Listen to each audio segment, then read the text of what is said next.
আচ্ছা, আপনারা এখন কনফার্ম করেন তো সাউন্ড আছে কিনা।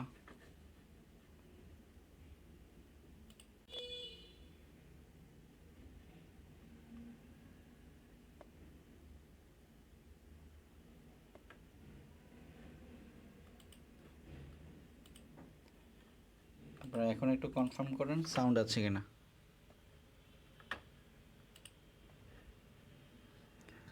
একটু কমেন্ট করে কনফার্ম করুন সাউন্ড আছে কিনা।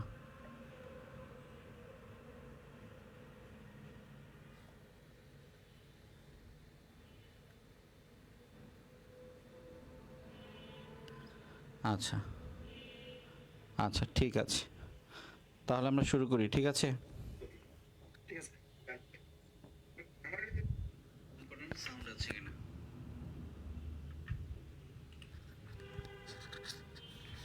একটু কমেন্ট করে কনফার্ম করুন সাউন্ড আছে কিনা।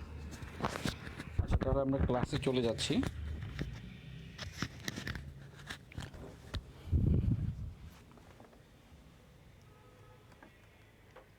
আচ্ছা আচ্ছা, ঠিক আছে, তাহলে আমরা শুরু করি। ঠিক আছে,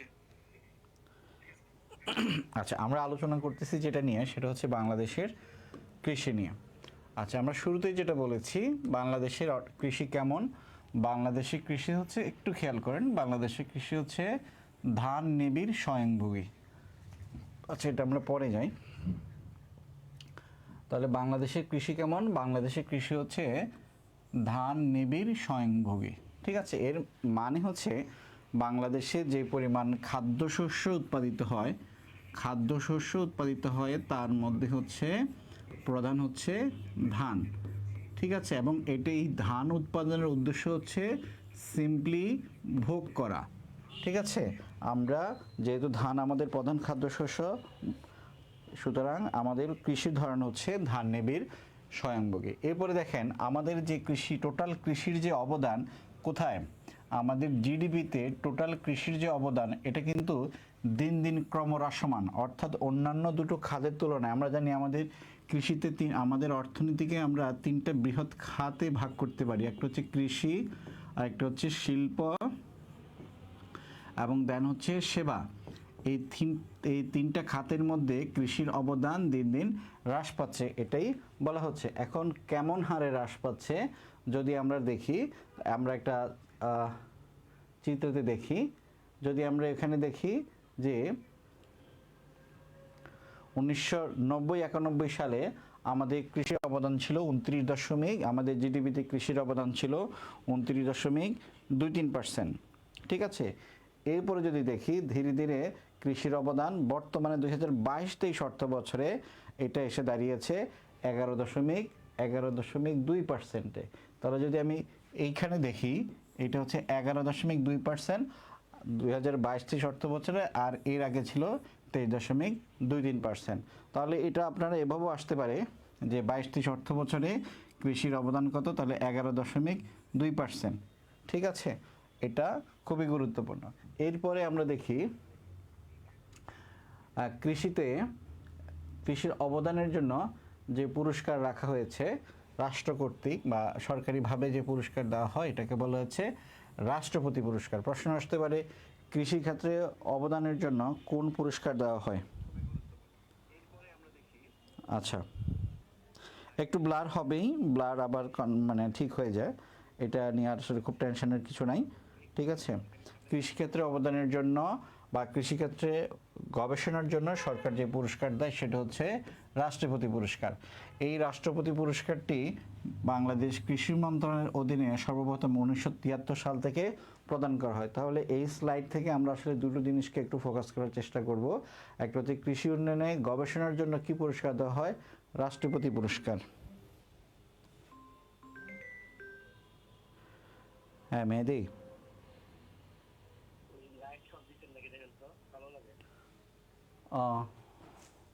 হ্যাঁ সবগুলো তো দেওয়া। আচ্ছা আচ্ছা,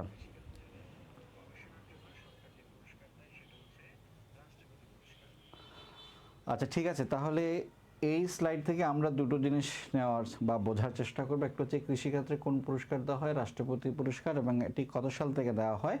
1973 সাল থেকে, এবং কোন মন্ত্রণালয় এটি দেয়? ডেফিনেটলি এটা খুব মনে রাখা খুব কঠিন হবে না, এটা কৃষি মন্ত্রণালয় থেকে দেওয়া হয়। আচ্ছা, এরপরে আমরা যদি দেখি কৃষি মন্ত্রণালয়ের গুরুত্বপূর্ণ অঙ্গ প্রতিষ্ঠান, এটা খুবই গুরুত্বপূর্ণ একটা কনসেপ্ট, প্রতি বছর এখান থেকে কোনো না কোনো প্রশ্ন আসে।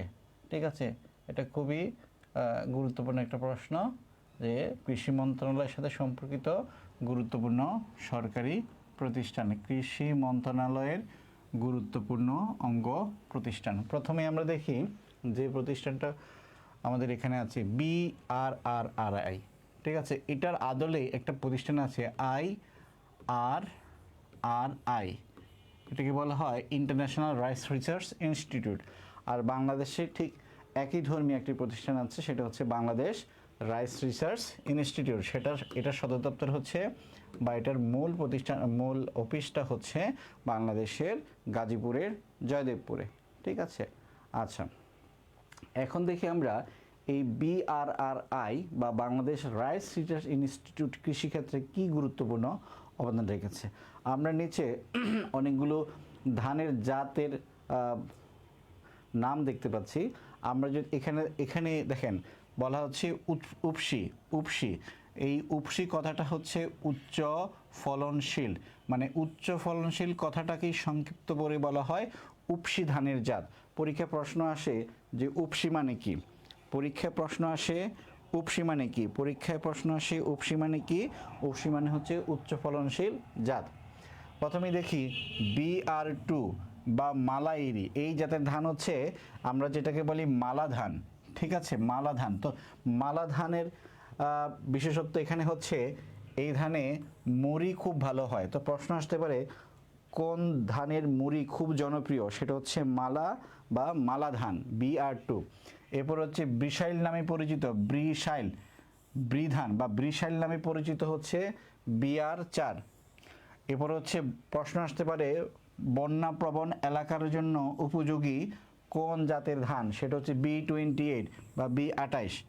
এরপরে প্রশ্ন আসতে পারে উত্তরবঙ্গের মঙ্গ এলাকার জন্য উপযোগী ধান কোনটি, এটার উত্তর হবে B33। এরপরে উপকূলের লবণাক্ত এলাকার চাষের জন্য উপযোগী, মানে এই বিশেষত্বগুলোকে ফোকাস করে আপনারা ধানের জাতের দিকে নজর দিবেন, অর্থাৎ কোন ধানের জাতের কি বিশেষত্ব।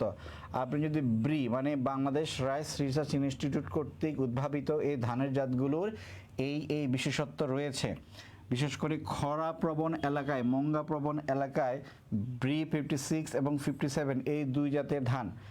এরপরে হচ্ছে বাংলামতি, আপনারা জানেন বাসমতি এক ধরনের ধান রয়েছে, এই ধানটি হচ্ছে পাকিস্তানের পাঞ্জাবের বিখ্যাত ধান হচ্ছে বাসমতি।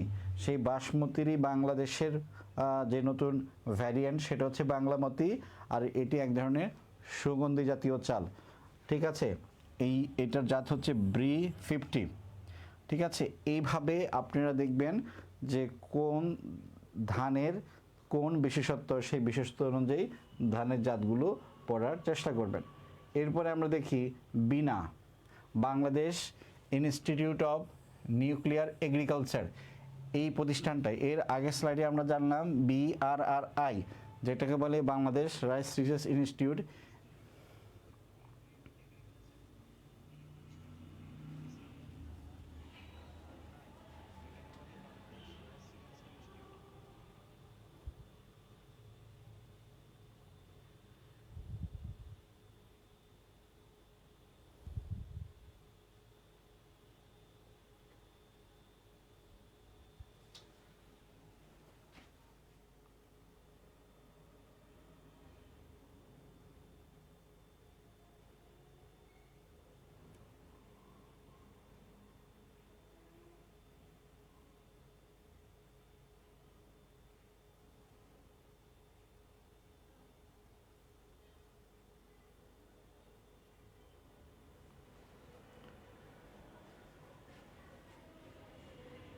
আচ্ছা, তাহলে বিনা মানে হচ্ছে Bangladesh nuclear agriculture, Bangladesh institute of nuclear agriculture. এই বিনা কর্তৃক উদ্ভাবিত ধানের জাতগুলো হচ্ছে এই তিনটা জাত। অর্থাৎ বাংলাদেশের একজন প্রশ্ন করছে স্যার উপসি কি দেশীয় জাত? না, উপসি দেশীয় জাত না, দেশীয় জাত এবং বিদেশি জাতের সমন্বয়ে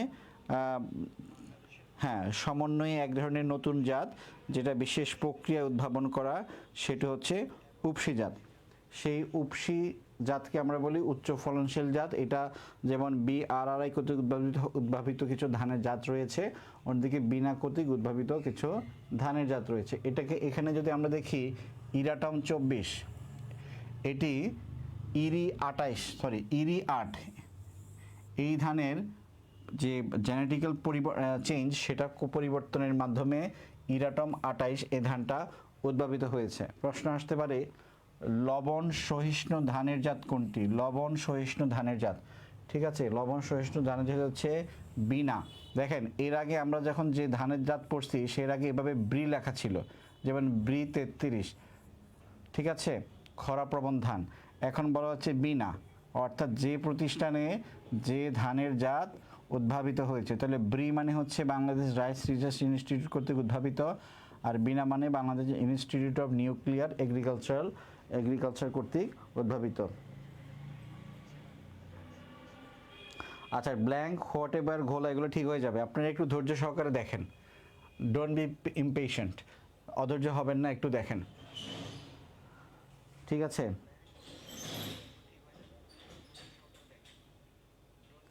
আপনারা খাতায় তোলার এখন আচ্ছা আপনারা পাবেন, আপনারা এখান থেকে শিট পাবেন, আপনারা শুধু ক্লাসটা দেখেন, আপনারা ক্লাসটা দেখলে আপনারা বুঝতে পারবেন। খাতায় তোলার সময় আসলে অনেক স্লাইড, ঠিক আছে।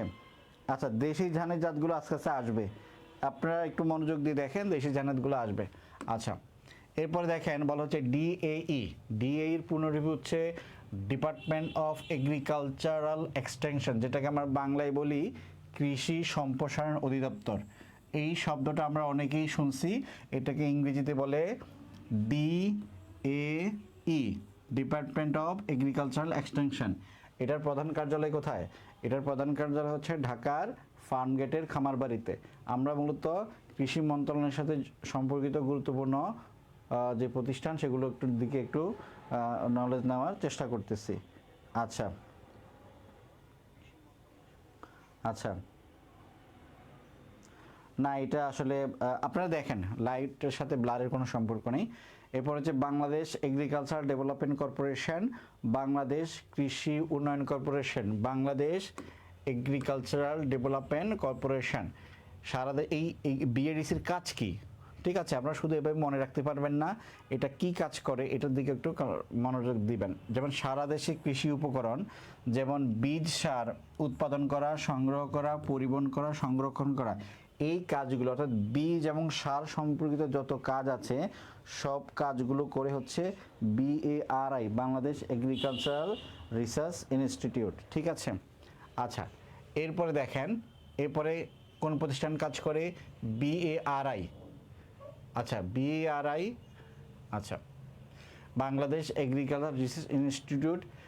আচ্ছা, এখানে একটা দেখেন বাংলাদেশের যতগুলো ফসল গবেষণা কেন্দ্র রয়েছে এর মধ্যে হচ্ছে এটি হচ্ছে অন্যতম বৃহত্তম ফসল গবেষণা কেন্দ্র।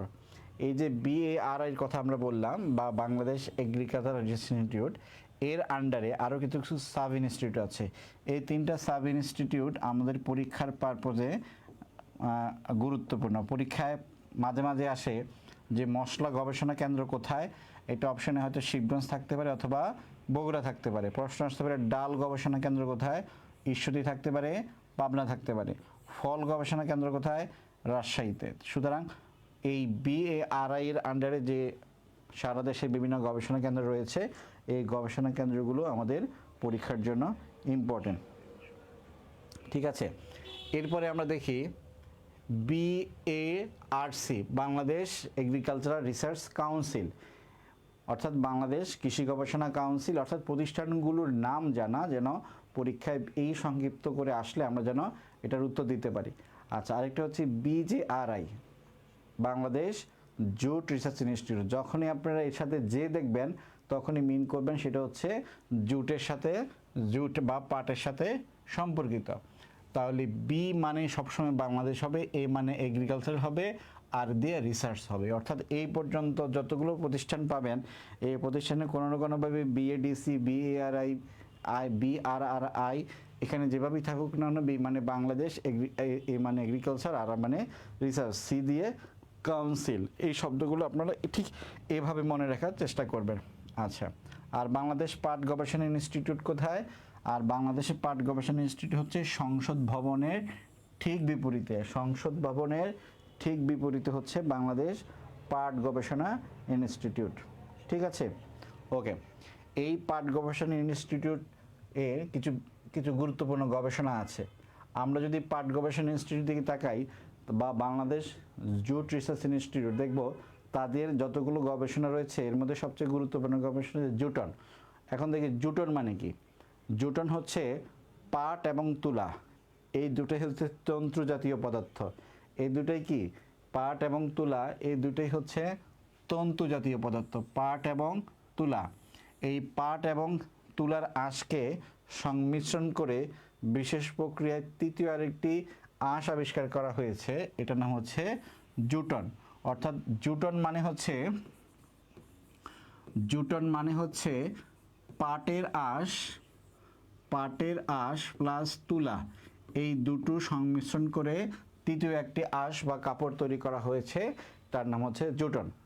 এই জুটন তৈরির ফলে বাংলাদেশ পাট গবেষণা ইনস্টিটিউট কিছু পণ্য তৈরি করে, যেগুলো খুব উদ্ভাবনী পণ্য। 70-এর দশকে কিছু উদ্ভাবনী পণ্য তৈরি করে। সেই হিসেবে জুটন প্রায় পরীক্ষায় আসে যে জুটন মানে কি। ঠিক আছে, জুটন মানে হচ্ছে পাট এবং তুলার সংমিশ্রণে তৈরি তৃতীয় একটি তন্তু। এরপরে খেয়াল করি পাটের জীবন রহস্য। এর মানে হচ্ছে পাট যেহেতু বাংলাদেশের কৃষির সাথে অঙ্গাঙ্গির সাথে জড়িত এমন একটি অর্থকরী ফসল, এই অর্থকরী ফসলের জাতের বিষয়টা খুবই গুরুত্বপূর্ণ, কারণ আমাদের অধিকাংশ উচ্চ ফলনশীল জাত বা ভালো জাতগুলো হারিয়ে গেছে। এই কারণে আমরা পাট উৎপাদনে অনেক পিছিয়ে পড়েছি। এই পাটের জীবন রহস্য উদ্ভাবনের মাধ্যমে মূলত পাট নিয়ে নতুন গবেষণার যে দ্বার, সেটি উন্মোচিত হয়। আমরা যদি দেখি 2010 সালে একদল বিজ্ঞানী সর্বপ্রথম তোষা পাটের জীবন রহস্য, প্রশ্ন আসতে পারে কোন পাটের বা কোন ধরনের পাটের জীবন রহস্যের উদ্ভাবন করা হয়।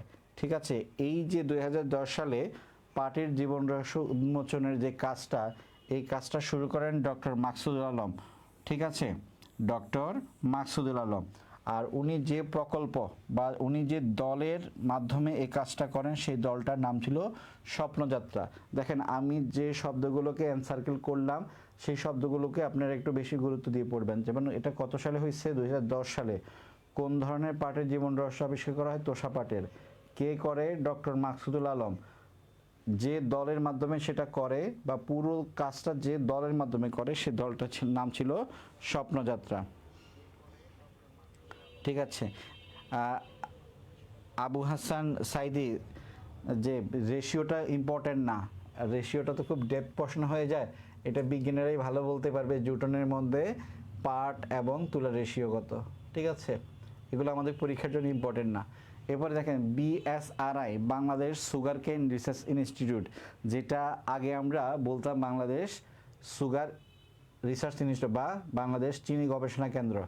দেখেন, যেটাকে আমরা আগে জানতাম বাংলাদেশ ইক্ষু গবেষণা ইনস্টিটিউট হিসেবে, সেটার নাম হয়ে গেছে Bangladesh sugar crop research institute. ঠিক আছে, প্রশ্ন আসতে পারে BSRI মানে কি? BSRI মানে হচ্ছে Bangladesh sugar crop research institute. আর এটি কোথায় অবস্থিত? ঈশ্বরদী, পাবনাতে। এটা পূর্ব নাম কি ছিল? ইক্ষু গবেষণা ইনস্টিটিউট। এতক্ষণ পর্যন্ত আমরা যে প্রতিষ্ঠানগুলো পড়লাম, ঠিক আছে,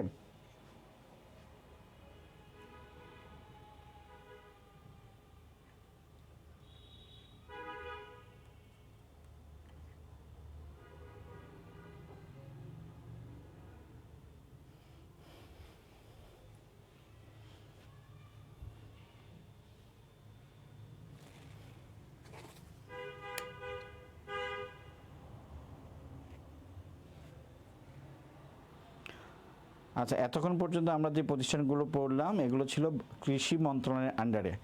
আর আমরা এখন যে প্রতিষ্ঠানগুলো দেখব সেটা হচ্ছে পাট ও বস্ত্র মন্ত্রণালয়ের আন্ডারে। আপনারা একটু জিনিস খেয়াল করেন, ওকে, আপনারা ঘোলা হলেও ক্লাসটা আপনারা একটু এনজয় করার চেষ্টা করেন। মাঝে মাঝে এগুলো আসলে টেকনিক্যাল সমস্যার কারণে একটু ঘোলা হয়ে যায়, এটা একটু ধৈর্য সহকারে একটু মেনে নেওয়ার চেষ্টা করেন।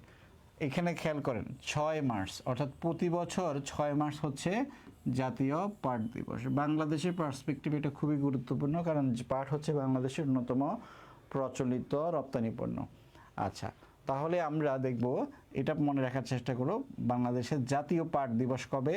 6 মার্চ। এরপরে দেখেন, পাট ও বস্ত্র মন্ত্রণালয়ের আওতাধীন যেসব প্রতিষ্ঠান রয়েছে, প্রতিষ্ঠানগুলোর নাম আমরা একে একে দেখি। BTMC, Bangladesh textile mill corporation. BJMC, Bangladesh jute mill corporation. তাহলে টি হলো টেক্সটাইল, যে হচ্ছে জুট। বিএসডিবি। এখন বিজেএমসি যখন আমরা দেখব, এখানে আমরা এই তথ্যটা একটু জানবো। ডক্টর মোবারক আহমদ খান, ঠিক আছে, উনি পলিমার তৈরির পদ্ধতি আবিষ্কার করেন। পলিমার মানে হচ্ছে পাট থেকে তৈরি পলিথিন, অর্থাৎ এক ধরনের পলিথিন যেটা হচ্ছে পাট তন্তু থেকে তৈরি, ঠিক আছে, পাট তন্তু থেকে তৈরি। তাহলে এখন প্রশ্ন আসতে পারে, পলিমার তৈরির পদ্ধতি আবিষ্কার করে কে? সেটা হচ্ছে ডক্টর মোবারক খান। এরপরে যে প্রতিষ্ঠানটা গুরুত্বপূর্ণ সেটা হচ্ছে বাংলাদেশ সেরিকালচার। সেরিকালচার মানে হচ্ছে রেশম চাষের পদ্ধতি। রেশম চাষের পদ্ধতিকে বলে সেরিকালচার। আর আমরা সবাই জানি বাংলাদেশের রাজশাহী বিভাগে রেশম চাষে, বিশেষ করে চাঁপাইনবাবগঞ্জে রেশম চাষের গুরুত্বপূর্ণ যে অবদান রয়েছে, সেখানে এটা খুব ভালো স্কেলে হয়, ঠিক আছে। এরপরে আমরা আসি, তাহলে এই পর্যন্ত আমরা মোটামুটি বাংলাদেশের কৃষি সংক্রান্ত প্রতিষ্ঠান এবং পাট সংক্রান্ত যে প্রতিষ্ঠান, পাট পণ্য বা পাট গবেষণা নিয়ে, পলিমার বা জুটন অথবা পাটের জীবন রহস্য, এইগুলো আমরা একটু দেখলাম, ঠিক আছে, ওকে। এরপরে আমরা দেখি ভূমি ব্যবস্থাপনা। বাংলাদেশের ভূমি ব্যবস্থাপনার ক্ষেত্রে প্রথম যে গুরুত্বপূর্ণ সরকারি যে আইন সংক্রান্ত ইস্যু, সেটা হচ্ছে চিরস্থায়ী বন্দোবস্ত 1973। এই চিরস্থায়ী বন্দোবস্তের এই পয়েন্টগুলো একটু খেয়াল করেন। চিরস্থায়ী বন্দোবস্তের আগে 10 সালা বন্দোবস্ত বা 10 বছরের জন্য একটা বন্দোবস্ত চালু হয় 1789 সালে। সেটা চালু করেন লর্ড কর্নওয়ালিস। আমরা চিরস্থায়ী বন্দোবস্তের কথা সবাই জানি 1793 সালে, কিন্তু এর আগেও 5 সালা বন্দোবস্ত এবং 10 সালা বন্দোবস্তের ব্যবস্থা কথা শোনা যায়। তাহলে এখানে প্রশ্ন হচ্ছে, 10 সালা বন্দোবস্ত প্রথম চালু করেন কে? Lord Cornwallis. এই 10 সালা বন্দোবস্তকেই 1993 সালের 22 মার্চ চিরস্থায়ীভাবে বন্দোবস্ত করা হয়। অর্থাৎ প্রথমে 5 বছরের জন্য বন্দোবস্ত, পরে ছিল 10 বছরের জন্য বন্দোবস্ত, পরে আসে চিরস্থায়ী বন্দোবস্ত, ঠিক আছে। এই চিরস্থায়ী বন্দোবস্ত কত সালের কত তারিখ, এটা খুবই গুরুত্বপূর্ণ। কত সালের কত তারিখ, এটা খুবই গুরুত্বপূর্ণ, আপনারা এটা মনে রাখার চেষ্টা করবেন। এটা হচ্ছে 1973 সালের 22 মার্চ। 1973 সালের 22 মার্চ। এরপরে হচ্ছে, এই চিরস্থায়ী বন্দোবস্ত চালুর সাথে সাথে আরেকটা আইন চালু হয়। সে আইন নাম হচ্ছে রাজস্ব বিক্রয় আইন 1793, ঠিক আছে। এই আইনটার আরেকটা নাম ছিল, যার নাম ছিল সূর্যাস্ত আইন। অর্থাৎ কোনো জমিদার যদি কোনো একটা নির্দিষ্ট দিনে সূর্যাস্তের আগ পর্যন্ত যদি তার খাজনার টাকা পরিশোধ করতে না পারেন বা জমিদারির যে রাজস্ব সেটা পূরণ করতে না পারেন, তাহলে সেই জমিদারিটা নিলামে বিক্রয় হয়ে যায়। তাহলে এই পুরো স্লাইড থেকে আপনারা লর্ড কর্নওয়ালিস 1793 সালে 22 মার্চ রাজস্ব বিক্রয় আইন কেন, এবং এটার আরেক নাম কি? সূর্যাস্ত আইন। এই কথাগুলো একটু বোঝার চেষ্টা করেন, ঠিক আছে, ওকে। প্রশ্ন আসতে পারে যে সূর্যাস্ত আইন এটি কত সালে প্রণীত হয়েছিল? 1793 সালে। এটির অন্য নাম হচ্ছে রাজস্ব বিক্রয় আইন। এরপরে যদি আমরা দেখি, ভূমি ব্যবস্থাপনা সংক্রান্ত আরেকটা গুরুত্বপূর্ণ বিষয় হচ্ছে, দেখেন 1793 সালে ব্রিটিশ সরকার জমিদারদের এই জমির উপর যে ব্যবস্থাপনা মালিকানা, এটা খাজনা আদায়ের জন্য যে ব্যবস্থাপনা, সেটা চিরদিনের জন্য দিয়ে দেয়। সেটারই বিলুপ্তি ঘটে 1950 সালে বঙ্গীয় প্রজাস্বত্ব আইনের কারণে। এটাই হচ্ছে সেই বঙ্গীয় প্রজাস্বত্ব আইন এইটা হচ্ছে পূর্ববঙ্গ জমিদারি দখল ও প্রজাস্বত্ব আইন 1950। আর এখানে আপনার 1885 সালে যে আইনটা দেখেন, সেটা হচ্ছে 1993 সালের পরে মাঝখানে 1885 সালে একটা আইন হয়। সেখানে মূলত এই 1993 সালের আইনটাকে আরও সহজ করার জন্য, অর্থাৎ জমিদারের সাথে প্রজাদের সম্পর্কটাকে আরও সহজ করার জন্য 1885 সালে এই আইনটা প্রণীত হয়। এখানে প্রজা এবং জমিদারদের পারস্পরিক দায় অধিকার সংক্রান্ত আইন, অর্থাৎ এখানে দায় এবং অধিকারকে আরও বেশি স্পেসিফিক করা হয়। ঠিক আছে, আচ্ছা তাহলে দেখেন 1793 সালে যে চিরস্থায়ী বন্দোবস্ত চালু হয়, 1885 সালে তার একটা সংস্কার হয় এবং সেই আইনটাই 1950 সালে এসে বাদ হয়ে যায়। সেই 1950 সালে চিরস্থায়ী যে বন্দোবস্ত বাদ হওয়ার ফলে জমিদারি প্রথার বিলুপ্ত হয়, ভেরি ইম্পর্টেন্ট। অর্থাৎ এই অঞ্চলে জমিদারি প্রথা সরকারিভাবে বিলুপ্ত হয় কত সালে? 1950 সালে, বা বঙ্গীয় পূর্ববঙ্গ জমিদারি দখল ও প্রজাস্বত্ব আইন 1950, ভেরি ভেরি ইম্পর্টেন্ট। ঠিক আছে, আচ্ছা অর্থাৎ এই আইনটা পাশ হওয়ার সাথে সাথে চিরস্থায়ী বন্দোবস্ত নামে যে বন্দোবস্ত চালু ছিল 1793 সাল থেকে, সেটা বাদ পড়ে যায়। এরপরে দেখেন যখন সরকার ক্ষমতা নিল তখন সরকার বিভিন্ন রেস্ট্রিকশন দেওয়া শুরু করলো, যে একজন ব্যক্তি সর্বোচ্চ 375 বিঘা ব্যক্তিগতভাবে ধরে রাখতে পারবে, এর বাইরে কোনো ধরে রাখতে পারবে না। 1972 সালে এই আইনটাকে আবার সংশোধন করা হয়। সেখানে যুদ্ধের প্রেক্ষিতে প্রত্যেক মানুষকে 25 বিঘা পর্যন্ত খাজনা মঞ্জুর করে দেওয়া হয়, খাজনা মওকুফ। ঠিক আছে, আর এই 375 বিঘার যে রেস্ট্রিকশন সেটা আবার সংশোধন হয়ে যায় 10 বিঘা। দেখেন এই 25 বিঘা কিন্তু রেস্ট্রিকশন না। 1971 সালে যুদ্ধের কারণে যেহেতু কৃষক সমাজ ক্ষতিগ্রস্ত হয়, সরকার 25 বিঘা পর্যন্ত যে কৃষি জমির পরিমাণ, অর্থাৎ ক্ষুদ্র কৃষিদেরকে কৃষি খাজনা মওকুফ করে দেয়। কিন্তু 1950 সালে যেখানে জমিদারি প্রথা বিলুপ্ত করে একজন ব্যক্তিকে সর্বোচ্চ 375 বিঘা পরিমাণ জমি ধরে রাখার সীমা নির্ধারণ করা হয়েছিল, সেটা 1972 সালে বাংলাদেশ ল্যান্ড হোল্ডিং লিমিটেশন, অর্থাৎ বাংলাদেশের একজন মানুষ কতটুকু জমি তার নিজের আওতায় রাখতে পারবে, সেটা এখন 1972 সালে নির্ধারিত হয় 100 বিঘা। 1972 সালে কতটুকু নির্ধারিত হয়? 100 বিঘা। এরপরে দেখেন ঘটনা এখনো শেষ হয় নাই। 1984 সালে এই আইনটাকে আবার সংস্কার করা হয়, সেখানে পরিবার প্রতি 60 বিঘা। কত বিঘা? 60 বিঘা। তাহলে দেখা যাচ্ছে যে এটা প্রথমে কত ছিল? 375, এরপরে কত হলো? 100, এরপরে কত হলো? 60। অর্থাৎ 1950 সালের পরে, অর্থাৎ যখন জমিদারি প্রথা বিলুপ্ত হলো, প্রথমে বলা হলো একজন ব্যক্তি সর্বোচ্চ 375 বিঘা জমি রাখতে পারবে, এরপরে বলা হলো সর্বোচ্চ 100 জমি, এরপরে এখন যেটা আইন সেটা হচ্ছে 60 বিঘা জমি সর্বোচ্চ একজন ব্যক্তি তার নিজের দখলে রাখতে পারবে। আচ্ছা, এটা হচ্ছে ভূমি সংক্রান্ত রেকর্ডের ক্ষেত্রে একটা গুরুত্বপূর্ণ মাইলেজ বা পদক্ষেপ। সেটা হচ্ছে ডিজিটাল ভূমি ব্যবস্থাপনা, অর্থাৎ ডিজিটাল ভূমি মানচিত্র এবং জমির খতিয়ান নাম্বার, দাগ নাম্বার এগুলা, এবং one stop service. One stop service মানে হচ্ছে জমি সংক্রান্ত যত জটিলতা আছে সেখানে একটা জায়গায় বসে সেই জটিলতাগুলো সম্পন্ন করা হয়। এই ক্ষেত্রে গুরুত্বপূর্ণ সাল হচ্ছে 2014।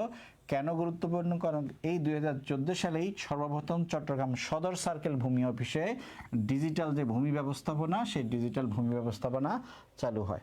ঠিক আছে, অর্থাৎ বাংলাদেশের ভূমি সংস্কার 1973, 1885, 1950, এরপরে 1972, এরপরে 1984 এবং সর্বশেষ 2014 সালে ভূমি সংক্রান্ত যে গুরুত্বপূর্ণ পদক্ষেপগুলো, এগুলো আমাদের সব সময়ের জন্যই খুবই গুরুত্বপূর্ণ। এরপরে দেখি বাংলাদেশে মোট আবাদযোগ্য জমির পরিমাণ হচ্ছে 2,25,00,000 একর। এখন এই তথ্যগুলো কিন্তু যেহেতু বিগত সালের পরীক্ষায় কোনো না কোনো পর্যায়ে আসছে, আপনাদের উচিত এগুলোকে একটু নিজের মতো করে পড়া এবং ধরে রাখার চেষ্টা করা। বাংলাদেশের মাথাপিছু জমির পরিমাণ কত? বাংলাদেশের মাথাপিছু জমির পরিমাণ হচ্ছে 0.25 একর। ঠিক আছে, 0.25, পুরো 1 একরও নয়। আর মাথাপিছু আবাদি জমির পরিমাণ তার চেয়েও কম, 0.15 একর। তাহলে মাথাপিছু জমির পরিমাণ হচ্ছে 0.25, আর মাথাপিছু আবাদি জমির পরিমাণ হচ্ছে 0.15। ক্লিয়ার? এটা হচ্ছে গুরুত্বপূর্ণ তথ্য। আর বাংলাদেশের মোট আবাদি জমির পরিমাণ হচ্ছে 2,50,00,000-25,00,000 একর। এরপরে খেয়াল করেন ভূমি ব্যবস্থাপনার পরে আমরা যেটা জানবো সেটা হচ্ছে বাংলাদেশের ফসল উৎপাদন। বাংলাদেশের ফসল উৎপাদন মৌসুমকে ফসল জলবায়ুর ভিত্তিতে আমরা দুই ভাগে ভাগ করি, একটা হচ্ছে রবি মৌসুম আর একটা হচ্ছে খরিফ মৌসুম।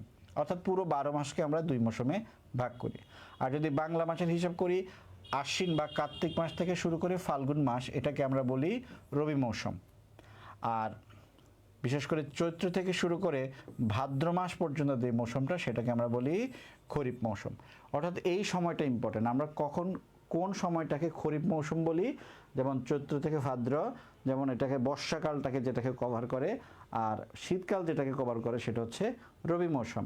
শীতকালীন শাকসবজি রবি মৌসুমে হয়, এটা মনে রাখা সহজ। তবে বোরো ধান অর্থাৎ শীতকালে যে ধান হয় সেটা হচ্ছে বোরো ধান। প্রশ্ন আসতে পারে রবি মৌসুমে কোন ধান হয়, সেটা হচ্ছে বোরো ধান। রবি মৌসুমে যে ধান হয় সেটা হচ্ছে বোরো ধান। ঠিক আছে। আচ্ছা, এরপরে যাই। আচ্ছা, এরপরে আমরা দেখি খাদ্যশস্য। ঠিক আছে, কারণ আমাদের ফসল উৎপাদনকে আমরা 2 ভাগে ভাগ করতে পারি। এক, আমরা খাদ্যশস্য উৎপাদন করি, 2 হচ্ছে আমরা অর্থকরী ফসল উৎপাদন করি। এই 2 ক্যাটাগরিতে আমরা ফসল উৎপাদন করি। অর্থকরী ফসল কেন উৎপাদন করি? আয় করার জন্য। আর খাদ্যশস্য কেন উৎপাদন করি? মূল বা বেসিক ফুড আইটেম বলে এটা আমরা উৎপাদন করি। বাংলাদেশের শতকরা 80% জমিতে আমরা কি উৎপাদন করি? খাদ্যশস্য উৎপাদন করি। আর 20% জমিতে আমরা অর্থকরী ফসল উৎপাদন করি। এখন অর্থকরী ফসল বলতে আমরা সাধারণত কাকে বুঝি? পাটকে বুঝি, চাকে বুঝি এবং আলুকে বুঝি। কারণ এই 3টার মধ্যে 1 নম্বরে হচ্ছে পাট, 2 নম্বরে হচ্ছে চা, 3 নম্বরে হচ্ছে আলু। এটা আমরা মনে রাখবো। আচ্ছা, ধানের পোর্শনটা হচ্ছে আমরা শুরুতেই পড়ছি, বাংলাদেশ হচ্ছে একটি ধান প্রধান নিবিড় স্বয়ংভোগী হচ্ছে কৃষি। এ ধরনের হচ্ছে কৃষি আমাদের বৈশিষ্ট্য।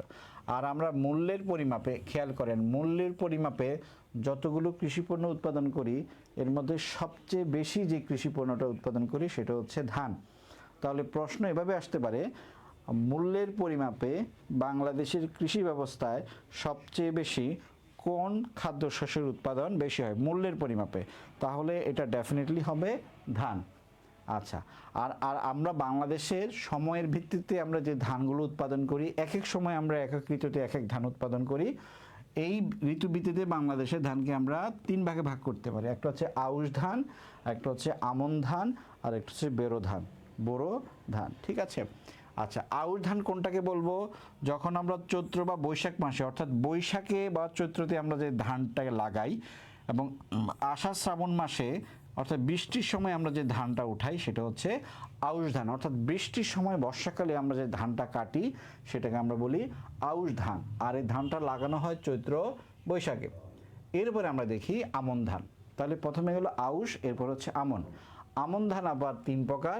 একটা হচ্ছে রোপা আমন, অর্থাৎ যেটাকে মানে ক্ষেত প্রস্তুত করে যেটাকে রোপা হয়, বোনা আমন, অ্যান্ড দেন হচ্ছে বাওয়া আমন। এরপরে আমরা দেখি রোপা আমন। তো চারা প্রস্তুত করে সেই চারা রোপণ করা হচ্ছে রোপা আমন। এই রোপা আমনের বীজতলা তৈরি করা হয় জ্যৈষ্ঠ থেকে আষাঢ় মাসে, এবং মূল জমিতে রোপণ করা হয় শ্রাবণ। আমরা যারা কৃষিভিত্তিক সমাজে বসবাস করি, গ্রামীণ সমাজে দেখবেন সেখানে এভাবে বীজতলায় চারা উৎপাদন করা হয়। পরে এই চারাগুলো কোথায় নেওয়া হয়? মূল জমিতে নেওয়া হয়। ঠিক আছে, এই ধরনের ধানকে আমরা বলি রোপা আমন। আচ্ছা, এই রোপা আমন আমরা কখন কাটি? অগ্রহায়ণে কাটি। এই সময়টা খুবই গুরুত্বপূর্ণ।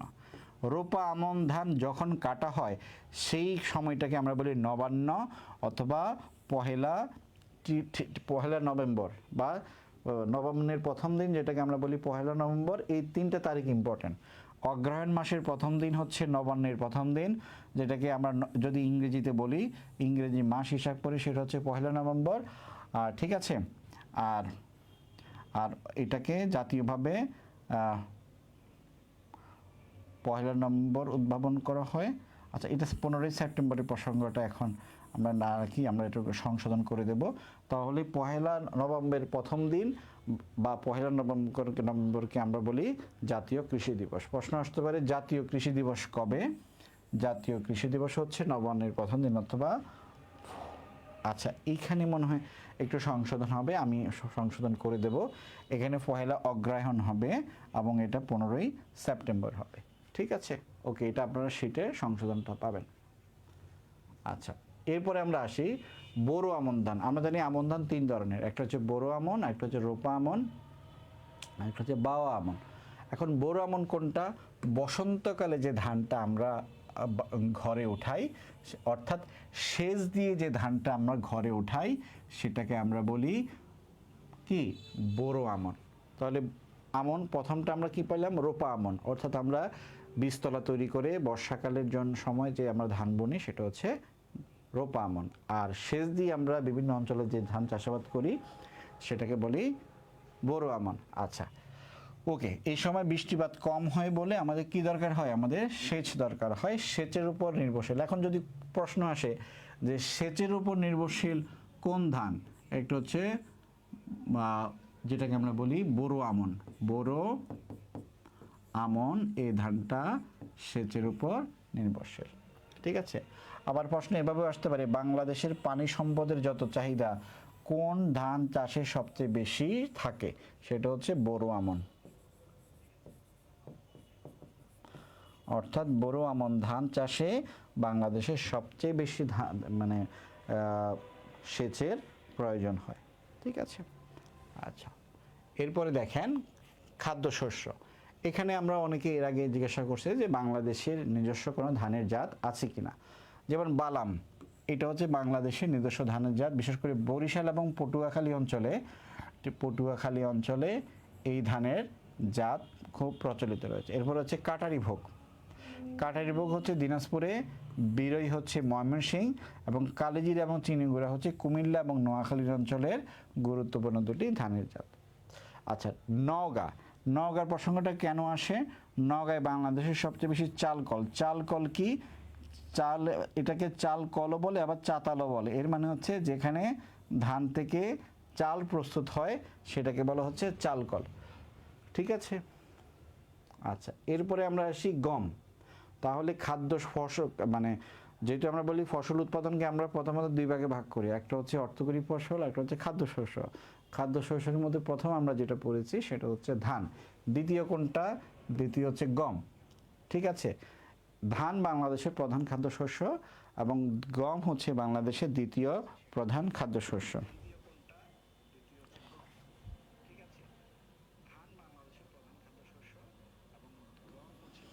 আচ্ছা, এরপরে দেখেন বাংলাদেশের রুটির ঝুড়ি কোথায় বলা হয়? ওকে, বাংলাদেশের জুটির বলা হয় নওগাঁকে। যেমন নওগাঁয় সবচেয়ে বেশি চালকল আছে, তেমনি নওগাঁতে সবচেয়ে বেশি গম উৎপাদন হয়।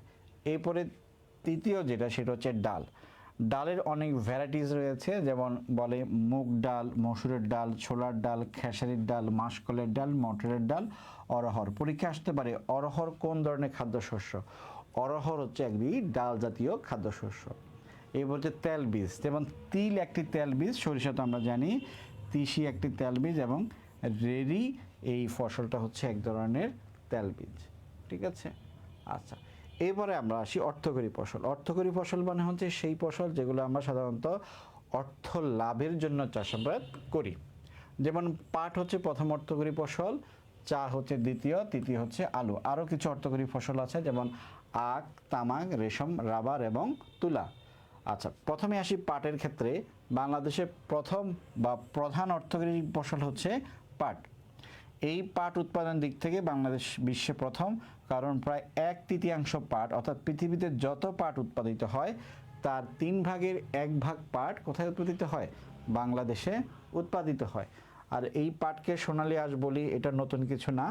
আর আঁশের ভেদে, অর্থাৎ আঁশের উপর ভিত্তি করে পাটকে আমরা 4 ভাগে ভাগ করতে পারি। একটা হচ্ছে দেশি পাট, আরেকটা হচ্ছে তোষা পাট, আরেকটা হচ্ছে কেনাফ, এবং আরেকটা হচ্ছে মেস্তা। ঠিক আছে। তাহলে এখান থেকে সিম্পলি কয়েকটা কথা আমরা খুব ভালো করে জানবো। প্রথম অর্থকরী ফসল হচ্ছে পাট, দ্বিতীয় অর্থকরী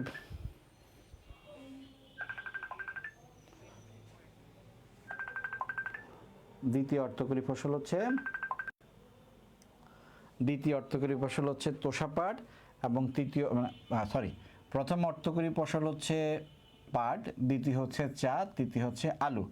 আর যদি আমরা পাটের ভ্যারাইটিস কথা চিন্তা করি, আঁশের উপর ভিত্তি করে পাটের ভ্যারাইটিসকে আমরা 4 ভাগে ভাগ করতে পারি: দেশি পাট, তোষা পাট, কেনাপ এবং মেস্তা।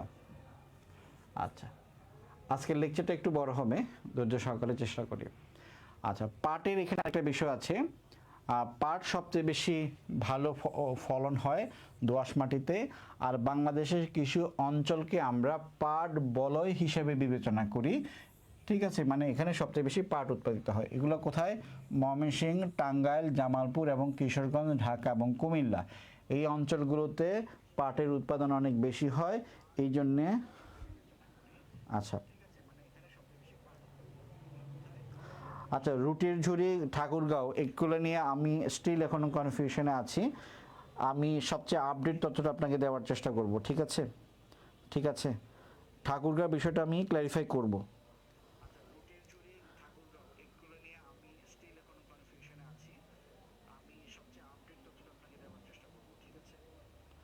আচ্ছা, অর্থাৎ কোনো কোনো বইতে ঠাকুরগাঁও দেওয়া আছে, কোনো কোনো বইতে নওগাঁ দেওয়া আছে।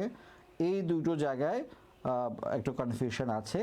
এখন সবচেয়ে বেশিরভাগ বইতে যে দেওয়া আছে সেটাই হচ্ছে রাইট অ্যান্সার। আচ্ছা, তাহলে আমরা একটা জিনিস জানলাম, পাট সবচেয়ে বেশি ভালো জন্মে হচ্ছে দোআঁশ মাটিতে এবং বাংলাদেশের পাট বলে রয়েছে। পাটের পচন প্রক্রিয়া, যদি আপনি পাট আমরা দুইভাবে পচাতে পারি। একটা হচ্ছে পানিতে গাজন দিয়ে বা পানিতে অনেক দিন রেখে পচিয়ে আমরা পাটের আঁশ আলাদা করতে পারি। আরেকটা পদ্ধতি হচ্ছে রিবন রেটিং। এই দুটো পদ্ধতিতেই সাধারণত পাটের যে আঁশটা সেটা আলাদা করা হয়। আর যখন আপনি একটা কাঁচা পাটের গাইড বা ভান্ডিল তৈরি করবেন, সেটার ওজন সাধারণত 4.5 মণ হবে। অর্থাৎ 4.5 মণ পাট নিয়ে একটা পাটের গাইড হয়। ঠিক আছে, কাঁচা পাট। যদি বাংলাদেশ কাঁচা পাটও রপ্তানি করে এবং পাটজাত পণ্য তৈরি করেও রপ্তানি করে, সুতরাং 4.5 মণ পাট ওজনের এক একটা গাইড হয়। এর জন্য এখান থেকে প্রশ্ন আসে। এখান থেকে দেখবেন কোন মাটিতে পাট ভালো জন্মে, পাট বলয় কি, পাট কিভাবে আমরা পচাই, পানিতে পচাই অথবা রিবন রেটিংয়ে পাটকে আমরা আলাদা করি, এবং একটি কাঁচা পাটের গাইটের ওজন হচ্ছে 4.5 মণ। আচ্ছা, এরপরে দ্বিতীয় অর্থকরী ফসল হচ্ছে চা। ঠিক আছে, দ্বিতীয় অর্থকরী ফসল হচ্ছে আচ্ছা আচ্ছা পাটের উৎপাদনে ফরিদপুর ডেফিনেটলি ভালো, কিন্তু পাট বলয় নামে বইতে যে ধারণাগুলো আছে, দেখেন আমরা অধিকাংশ হচ্ছে বই ফলো করি, ভালো একটা বই থেকে আপনাদের জন্য পিক করার চেষ্টা করি। এগুলা রিসার্চের বিষয় হতে পারে। পাট বলয় বলতে আমরা সাধারণত এই অঞ্চলগুলোকে বুঝি। ডেফিনেটলি ফরিদপুরে ভালো পাট জন্মে। আচ্ছা, এটা আসলে এক সময় হতো খুব ভালো জন্মাতো বলে আসলে এটা হচ্ছে অনেক দিন ধরে প্রচলিত আছে, কিন্তু এখনকার বাস্তবতার সাথে হয়তো সেটার মিল নেই। আচ্ছা, বাংলাদেশের দ্বিতীয় অর্থকরী ফসল, প্রথম অর্থকরী ফসল হচ্ছে পাট, দ্বিতীয় অর্থকরী ফসল হচ্ছে চা। আচ্ছা, চা আসলে সব জায়গায় উৎপাদন হয় না বা চা সব জায়গায় হয়ও না। চা চাষের জন্য বিশেষ কিছু পরিবেশের বা পরিস্থিতির প্রয়োজন হয়। যেমন কোনো নির্দিষ্ট অঞ্চলে যদি তাপমাত্রা 16 ডিগ্রি থেকে 17 ডিগ্রির মধ্যে থাকে এবং সেখানে প্রায় বার্ষিক যদি 250 সেন্টিমিটার পরিমাণ বৃষ্টি হয় এবং প্রায় 40% ছায়া থাকে। এখান থেকে রিসেন্টলি বিসিএসের প্রশ্ন আসছিল যে ছায়া বৃক্ষের কথা, ছায়া বৃক্ষ, যেমন 46তম বিসিএসের প্রশ্ন আসছে, 47 বিসিএস এখান থেকে প্রশ্ন আসছে যে ছায়া বৃক্ষ কী।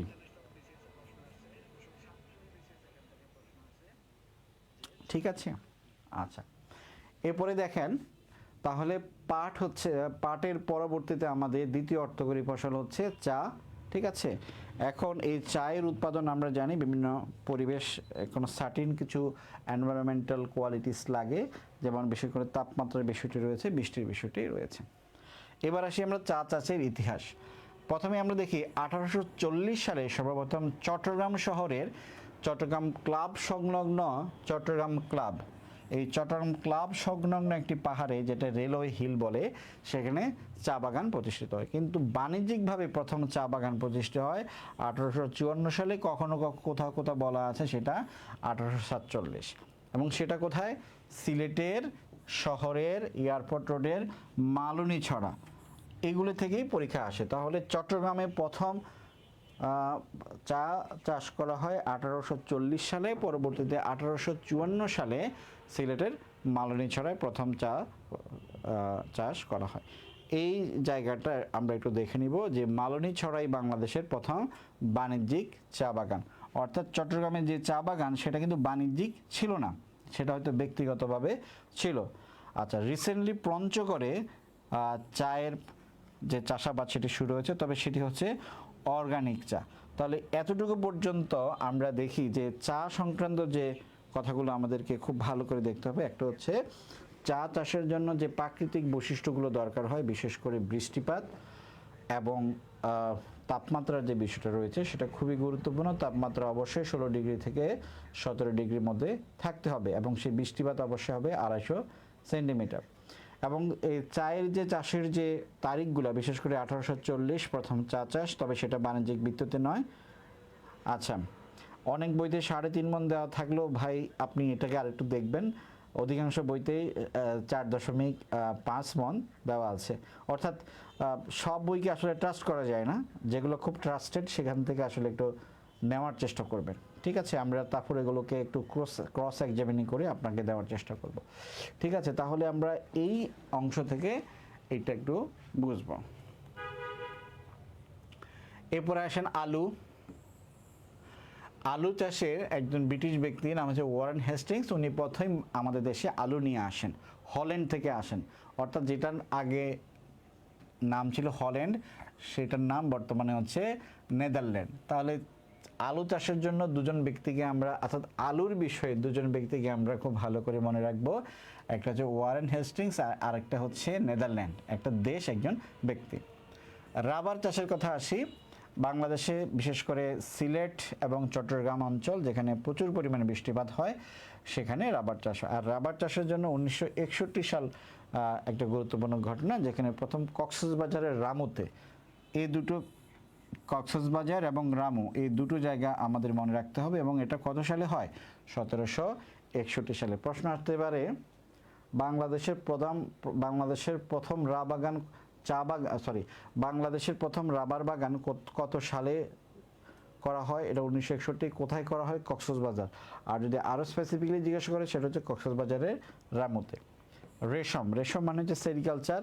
আমরা যেটাকে বরেন্দ্র অঞ্চল জানি, বরেন্দ্র অঞ্চল আসলে রেশম চাষের জন্য খুবই গুরুত্বপূর্ণ। আর এখানে বলা হচ্ছে সবচেয়ে বেশি রেশম গুটি পাওয়া যায় হচ্ছে চাঁপাইনবাবগঞ্জ। যদিও চাঁপাইনবাবগঞ্জ বরেন্দ্রের আন্ডারে না, চাঁপাইনবাবগঞ্জ হচ্ছে আমরা যেটাকে বলি গৌর, সেই গৌরের পর্যায়ে পরে হচ্ছে চাঁপাইনবাবগঞ্জ। ঠিক আছে, আচ্ছা। এরপরে এখানে অনেকগুলো অনলাইন তথ্য আছে, যেমন তুলা সম্পর্কে বলা আছে। তুলা সবচেয়ে বেশি চাষাবাদ হয় যশোরে, অর্থাৎ যশোর তুলা চাষের জন্য বিখ্যাত। রংপুর তামাক চাষের জন্য বিখ্যাত। যশোরের জিকরগাছার গদখালিকে বলা হচ্ছে ফুলের রাজধানী। এবং আনারস সম্পর্কে বলা হচ্ছে আনারস চাষ করার জন্য, পাহাড়ে আনারস চাষ করার যে পদ্ধতি, সেটাকে বলা হচ্ছে টুরেসিং বা কন্ট্রোল পদ্ধতি। এরপরে আমরা দেখি সবগুলো ফসলের, অর্থাৎ খাদ্যশস্য প্লাস অর্থকরী ফসলের যে জাতগুলো রয়েছে, আপনারা জানেন পরীক্ষায় এই জাতগুলো থেকে প্রায় প্রশ্ন আসে। ঠিক আছে, চা গবেষণা কেন্দ্র শ্রীমঙ্গল। ঠিক আছে, চা গবেষণা কেন্দ্র হচ্ছে শ্রীমঙ্গলে। আর চা বোর্ড, আচ্ছা, চা নিয়ে একটু ইন্টারেস্টিং দুটো তথ্য দিই আপনাদেরকে। আচ্ছা, চায়ের বিষয়ে যেহেতু বলছি, চা বোর্ড, একটা হচ্ছে চা বোর্ড চট্টগ্রামে। ঠিক আছে, আর চা গবেষণা যে প্রতিষ্ঠান রয়েছে ওইটা হচ্ছে মৌলভীবাজারের শ্রীমঙ্গল। ঠিক আছে, এইটা খুবই গুরুত্বপূর্ণ। চা বোর্ড কোথায়? চা বোর্ড হচ্ছে চট্টগ্রামে।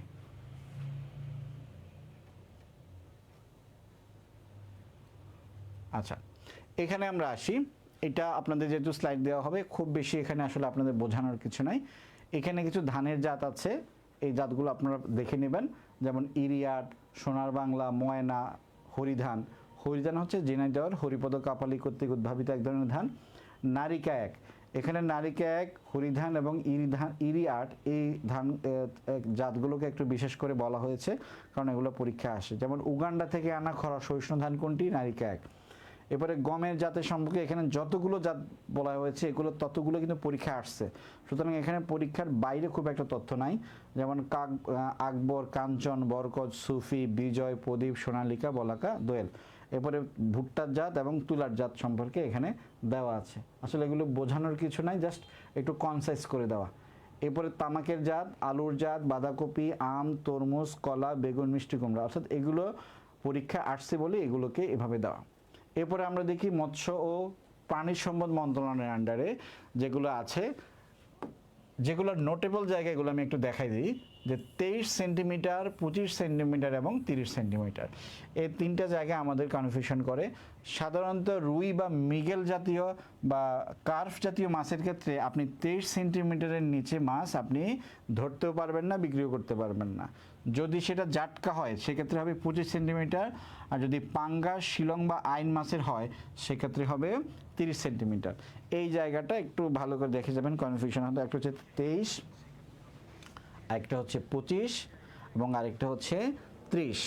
ঠিক আছে, 23 হচ্ছে কার্ফ জাতীয় মাছের ক্ষেত্রে, 25 হচ্ছে ইলিশ মাছের ক্ষেত্রে। অর্থাৎ 23 সেন্টিমিটারের নিচে কার্ফ জাতীয় মাছ আপনি ধরতে পারবেন না, বিক্রি করতে পারবেন না। 25 সেন্টিমিটারের নিচে ইলিশ মাছ হচ্ছে জাটকা, এবং 30 সেন্টিমিটারের নিচের পাঙ্গাস মাছ, শিলং মাছ বা আইর মাছ এটা ধরা নিষিদ্ধ। বাকিগুলো অ্যাজ ওয়েল অ্যাজ আপনারা একটু দেখে নেবেন, কারণ এখানে অনেক তথ্য আছে, সবগুলো তথ্য আসলে রিড আউট করা সম্ভব না। আচ্ছা, এরপরে আসে বাংলাদেশ মৎস্য গবেষণা ইনস্টিটিউট। এগুলো নিয়ে অনেক কনফিউশন হয়। দেখেন, বাংলাদেশ মৎস্য গবেষণা ইনস্টিটিউট এটা হচ্ছে ময়মনসিংহে, কিন্তু যদি বলে ফিশারিজ ট্রেনিং ইনস্টিটিউট, FTI, এই ফিশারিজ ট্রেনিং ইনস্টিটিউট হতে চাঁদপুরে।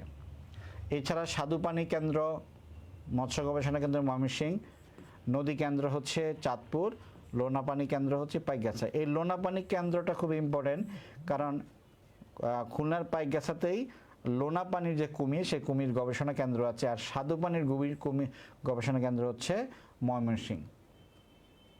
আচ্ছা, এরপরে এখানে আছে গলদা চিংড়ি এবং বাগদা চিংড়ির বিষয়টা আছে।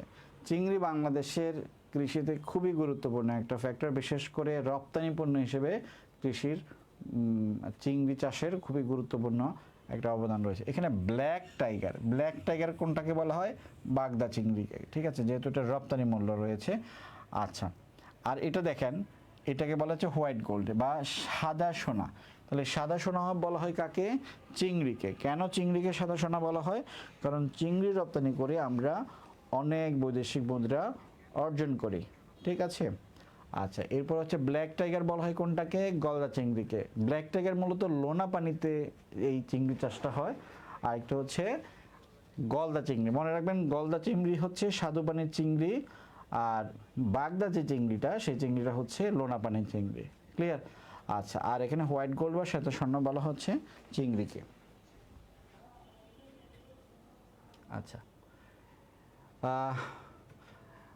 বাংলাদেশ মৎস্য পানি সম্পদের ক্ষেত্রে একটা গুরুত্বপূর্ণ বিষয় হচ্ছে কেন্দ্রীয় গো প্রজনন বা দুগ্ধ খামার, যেটা হচ্ছে সাভারে। এখানে মূলত গবাদি পশুর উন্নয়নের জন্য বিভিন্ন জাতের গরুর মধ্যে সংমিশ্রণ করে নতুন জাত উদ্ভাবন করা। একটা হচ্ছে মহিষ প্রজনন কেন্দ্র এবং উন্নয়ন কেন্দ্র হচ্ছে নারায়ণগঞ্জ। দেখেন, একটা শব্দ আমাদের প্রায় আসে আমাদের, সেটা হচ্ছে বাথান। বাথান বিষয়টা কি? বাথান হচ্ছে মৌসুমি গরুর চারণভূমি। মানে মৌসুমে যমুনা নদীতে যে চর জমে, সেই চর জমা মানে চর সৃষ্টি হয়, সেই চরগুলোতে স্থানীয়ভাবে, বিশেষ করে স্থানীয় যারা কৃষক আছে তারা 6 মাসের জন্য গরু নিয়ে আসেন এবং সেখানে ওই নির্দিষ্ট স্থানেই তারা 6 মাস গরু নিয়ে থাকেন। এটাকে বলে বাথান। এখানে বিশেষ করে পাবনা, সিরাজগঞ্জ এই অঞ্চলে আমরা বাথানটা দেখি। ঠিক আছে, যারা সিরাজগঞ্জের আছে তারা হয়তো এটাকে আরও ক্লোজলি দেখবেন। এটা অ্যাজ ওয়েল এস গবাদি পশুর রিসার্চ নিয়ে নেওয়া, এটা আমরা স্কিপ করতে পারি। এরপরে আমাদের আজকে দ্বিতীয় অংশ হচ্ছে খনিজ সম্পদ। ঠিক আছে। আচ্ছা, এতটুকু নিয়ে আমরা মূলত আমাদের প্রথম যে অংশটা সেটা হচ্ছে বাংলাদেশের কৃষিটা আমরা মোটামুটি এখানে শেষ করার চেষ্টা করলাম।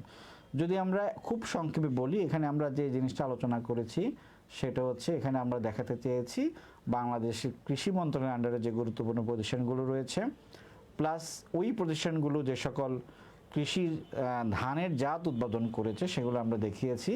এরপর আমরা দেখিয়েছি বাংলাদেশের বিভিন্ন প্রতিষ্ঠানের যে বিশেষ করে বিনা উদ্ভাবিত ধানের জাত এবং অন্যান্য যে প্রতিষ্ঠানগুলো। এরপর আমরা দেখেছি অর্থকরী ফসল হিসেবে পাট, চা, গম এই ফসলগুলোর বিভিন্ন যে প্রতিষ্ঠান কাজ করে এই প্রতিষ্ঠানগুলো উন্নয়নের জন্য সেগুলো আমরা দেখিয়েছি। এরপর আমরা দেখিয়েছি যে এই অর্থকরী ফসল এবং যে খাদ্যশস্য সবগুলোর একটা কিছু জাত আছে, যে জাতগুলো পরীক্ষার জন্য খুবই না। আপনারা একটু মানে একটু খুব সিরিয়াসলি নোট, এই সিরিয়াস ইস্যু যে আসলে যে কোনো পরীক্ষায় কৃষি থেকে একটা দু একটা প্রশ্ন থাকে, কৃষি থেকে একটা দু একটা প্রশ্ন থাকে, অর্থনীতি থেকে একটা দু একটা প্রশ্ন থাকে, সব প্রশ্ন আবার কৃষি থেকে হয় না, ঠিক আছে? সুতরাং হয়তো অনেকগুলো টপিক আপনার পড়তে হবে, কিন্তু আপনি যদি পড়া শেষ করতে পারেন, যদি পড়তে পারেন, এখান থেকে আপনি যে কোনো একটা প্রশ্ন কমন পেয়ে যাবেন।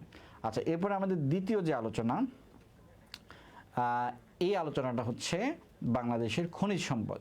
খনিজ সম্পদের মধ্যে প্রধান যে খনিজ সম্পদ সেটা হচ্ছে প্রাকৃতিক গ্যাস, ঠিক আছে? এখানে আপনারা দেখেন বাংলাদেশে এই পর্যন্ত 48টি ব্লকে প্রায় 29টি গ্যাস ক্ষেত্র আবিষ্কৃত রয়েছে। এই গ্যাস ক্ষেত্রগুলোর মধ্যে দুটো গ্যাস ক্ষেত্র, একটা হচ্ছে সাঙ্গু আর একটা হচ্ছে কুতুবদিয়া। এই গ্যাস ক্ষেত্রগুলো কোথায় আছে? এই গ্যাস ক্ষেত্রগুলো আছে সমুদ্রে বা সমুদ্র কেন্দ্রিক যে গ্যাস ক্ষেত্রগুলো যেগুলো আবিষ্কার হচ্ছে, একটি হচ্ছে সাঙ্গু এবং কুতুবদিয়া। আর বাংলাদেশের স্থলভাগের যত গ্যাস ক্ষেত্র রয়েছে অধিকাংশই হচ্ছে সিলেট,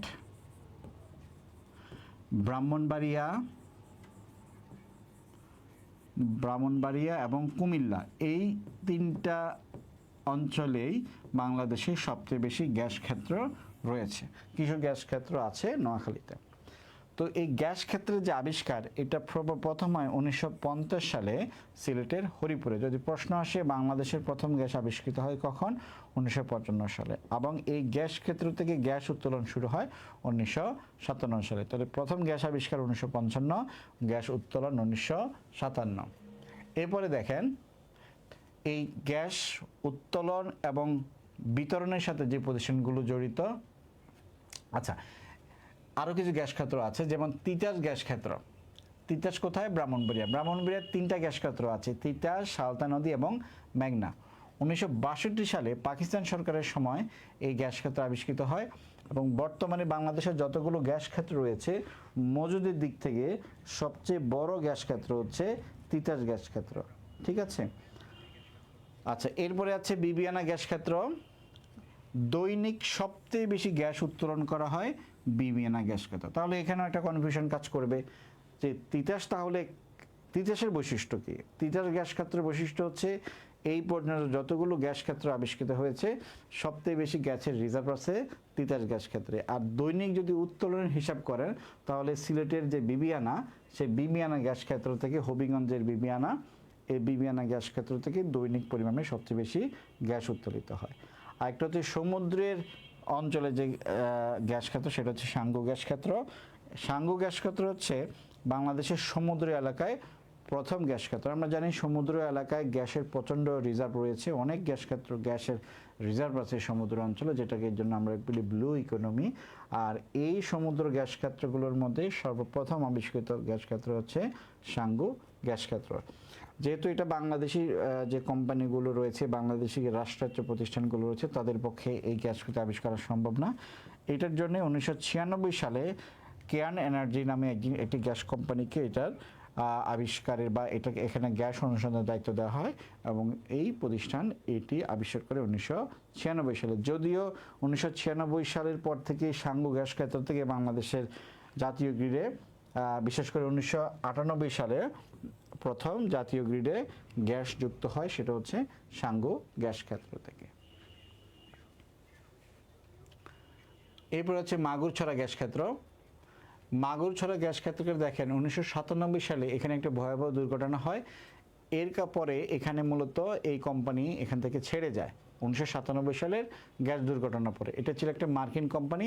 এরপর 1999 সালে এই যে অক্সিডেন্টাল, ঠিক আছে, অর্থাৎ মাগুরছড়া গ্যাস ক্ষেত্রে সর্বপ্রথম যে কোম্পানি থাকে তার নাম হচ্ছে অক্সিডেন্টাল। এই অক্সিডেন্টাল একটা হচ্ছে মার্কিন কোম্পানি। তাহলে অক্সিডেন্টাল 1997 সালে যখন মাগুরছড়া গ্যাস ক্ষেত্র চালায় তখন সেখানে একটা দুর্ঘটনা ঘটে। এরপরে এই অক্সিজেনাল কোম্পানি এই 1999 সালে এটিকে আরেকটা কোম্পানি, তার নাম হচ্ছে ইউনিকল, এই কোম্পানির কাছে সেটা হস্তান্তর করে তার ব্যবসায়িক যে কাজ সেটা এখান থেকে সে গুটিয়ে নিয়ে যায়। তাহলে এখানে চারটা বিষয় আছে। অক্সিডেন্টালের থাকাকালীন এটা 1997 সালে প্রথম দুর্ঘটনার শিকার হয়, আর এই দুর্ঘটনাই হচ্ছে বাংলাদেশের যত গ্যাস ক্ষেত্রগুলো রয়েছে এর মধ্যে প্রথম এই ধরনের অগ্নিকাণ্ডের ঘটনা ঘটে।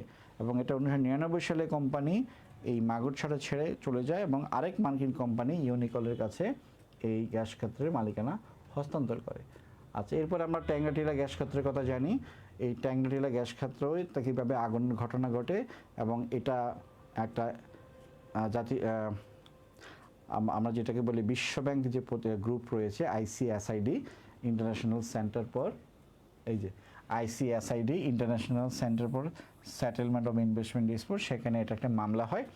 মামলার প্রেক্ষিতে নাইকো কোম্পানি এটার বিরুদ্ধে মামলা চলে যায়, সেখন বাংলাদেশ সরকারকে তারা ক্ষতিপূরণ দেয়। এটা আপনারা একটু রিড আউট করলে আপনারা আসলে ফ্যাক্টগুলো বুঝতে পারবেন। আচ্ছা, এখন আমরা যেটা আসি, আমরা বাংলাদেশের যে গ্যাস ক্ষেত্রগুলো রয়েছে এগুলো একটু দেখব। প্রথমে আমরা দেখি ভোলাতে যে গ্যাস ক্ষেত্র আছে, এই গ্যাস ক্ষেত্র কি? ভোলাতে প্রথম যে গ্যাস ক্ষেত্র আছে সেটা হচ্ছে ইলিশা 1। ঠিক আছে, ভোলার প্রথম গ্যাস ক্ষেত্র কোনটি? ইলিশা 1।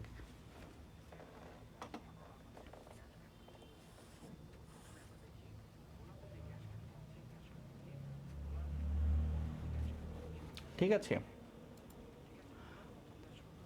আচ্ছা, তাহলে যদি প্রশ্ন আসে ইলিশা 1 গ্যাস ক্ষেত্রটি কোথায়, সেটা হবে ভোলায়। এরপরে দেখেন, আচ্ছা তাহলে ভোলাতে যে গ্যাস ক্ষেত্রটা আছে সেটা হচ্ছে ইলিশা 1। এরপরে যে গ্যাস ক্ষেত্রটা আছে সেটা হচ্ছে ইলিশা 1। এরপরে আছে আর দ্বিতীয় যে গ্যাস ক্ষেত্র ভোলাতে আছে সেটা হচ্ছে ভোলা নর্থ। তৃতীয় গ্যাস ক্ষেত্র হচ্ছে শাহবাজপুর। অর্থাৎ ভোলাতে 3টা গ্যাস ক্ষেত্র আছে, ইলিশা 1, ভোলা নর্থ এবং শাহবাজপুর। এরপরে আমরা দেখি চট্টগ্রাম এই জেলায় যে গ্যাস ক্ষেত্রগুলো রয়েছে, এই গ্যাস ক্ষেত্রগুলো হচ্ছে 1 সাঙ্গু,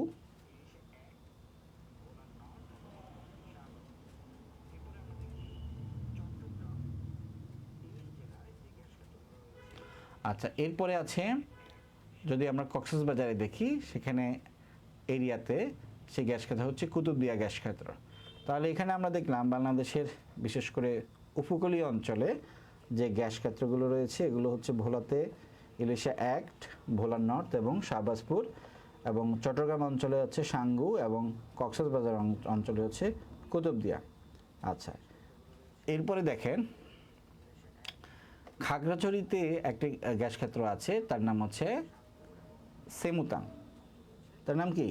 সেমুতাং। যদি প্রশ্ন আসে সেমুতাং গ্যাস ক্ষেত্রটি কোথায়, সেটি হচ্ছে খাগড়াছড়িতে। তাহলে এখানে আমরা 4টা জেলার গুরুত্বপূর্ণ গ্যাস ক্ষেত্র দেখলাম, ভোলা, চট্টগ্রাম, কক্সবাজার এবং খাগড়াছড়ি। এরপরে যদি আমরা দেখি নোয়াখালী অঞ্চলে যে গ্যাস ক্ষেত্রগুলো রয়েছে, 1 নম্বরে আছে সুন্দরপুর। অর্থাৎ নোয়াখালীর অন্যতম গ্যাস ক্ষেত্র হচ্ছে সুন্দরপুর, তারপরে হচ্ছে বেগমগঞ্জ। আচ্ছা, তাহলে নোয়াখালীর 2টো গুরুত্বপূর্ণ গ্যাস ক্ষেত্র হচ্ছে বেগমগঞ্জ এবং সুন্দরপুর। আচ্ছা, এরপরে আমরা দেখি কুমিল্লার গুরুত্বপূর্ণ একটি গ্যাস ক্ষেত্র হচ্ছে বাখরাবাদ, দেন হচ্ছে তিতাস হচ্ছে ব্রাহ্মণবাড়িয়ার। এরপরে আবার যদি আমরা সিলেট অঞ্চলে যাই সেখানে হচ্ছে হরিপুর।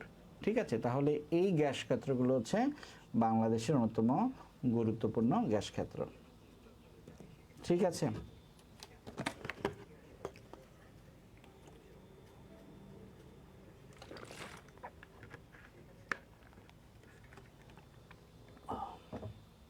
আচ্ছা, এরপরে আমরা দেখি বাংলাদেশে যদি আমরা গ্যাস ক্ষেত্রগুলোকে আরও ডিটেলস করে জানি, তাহলে দেখি সিলেট হরিপুরে যে গ্যাস ক্ষেত্র আছে সেটা হচ্ছে গ্যাস ক্ষেত্র সিলেট গ্যাস ক্ষেত্র।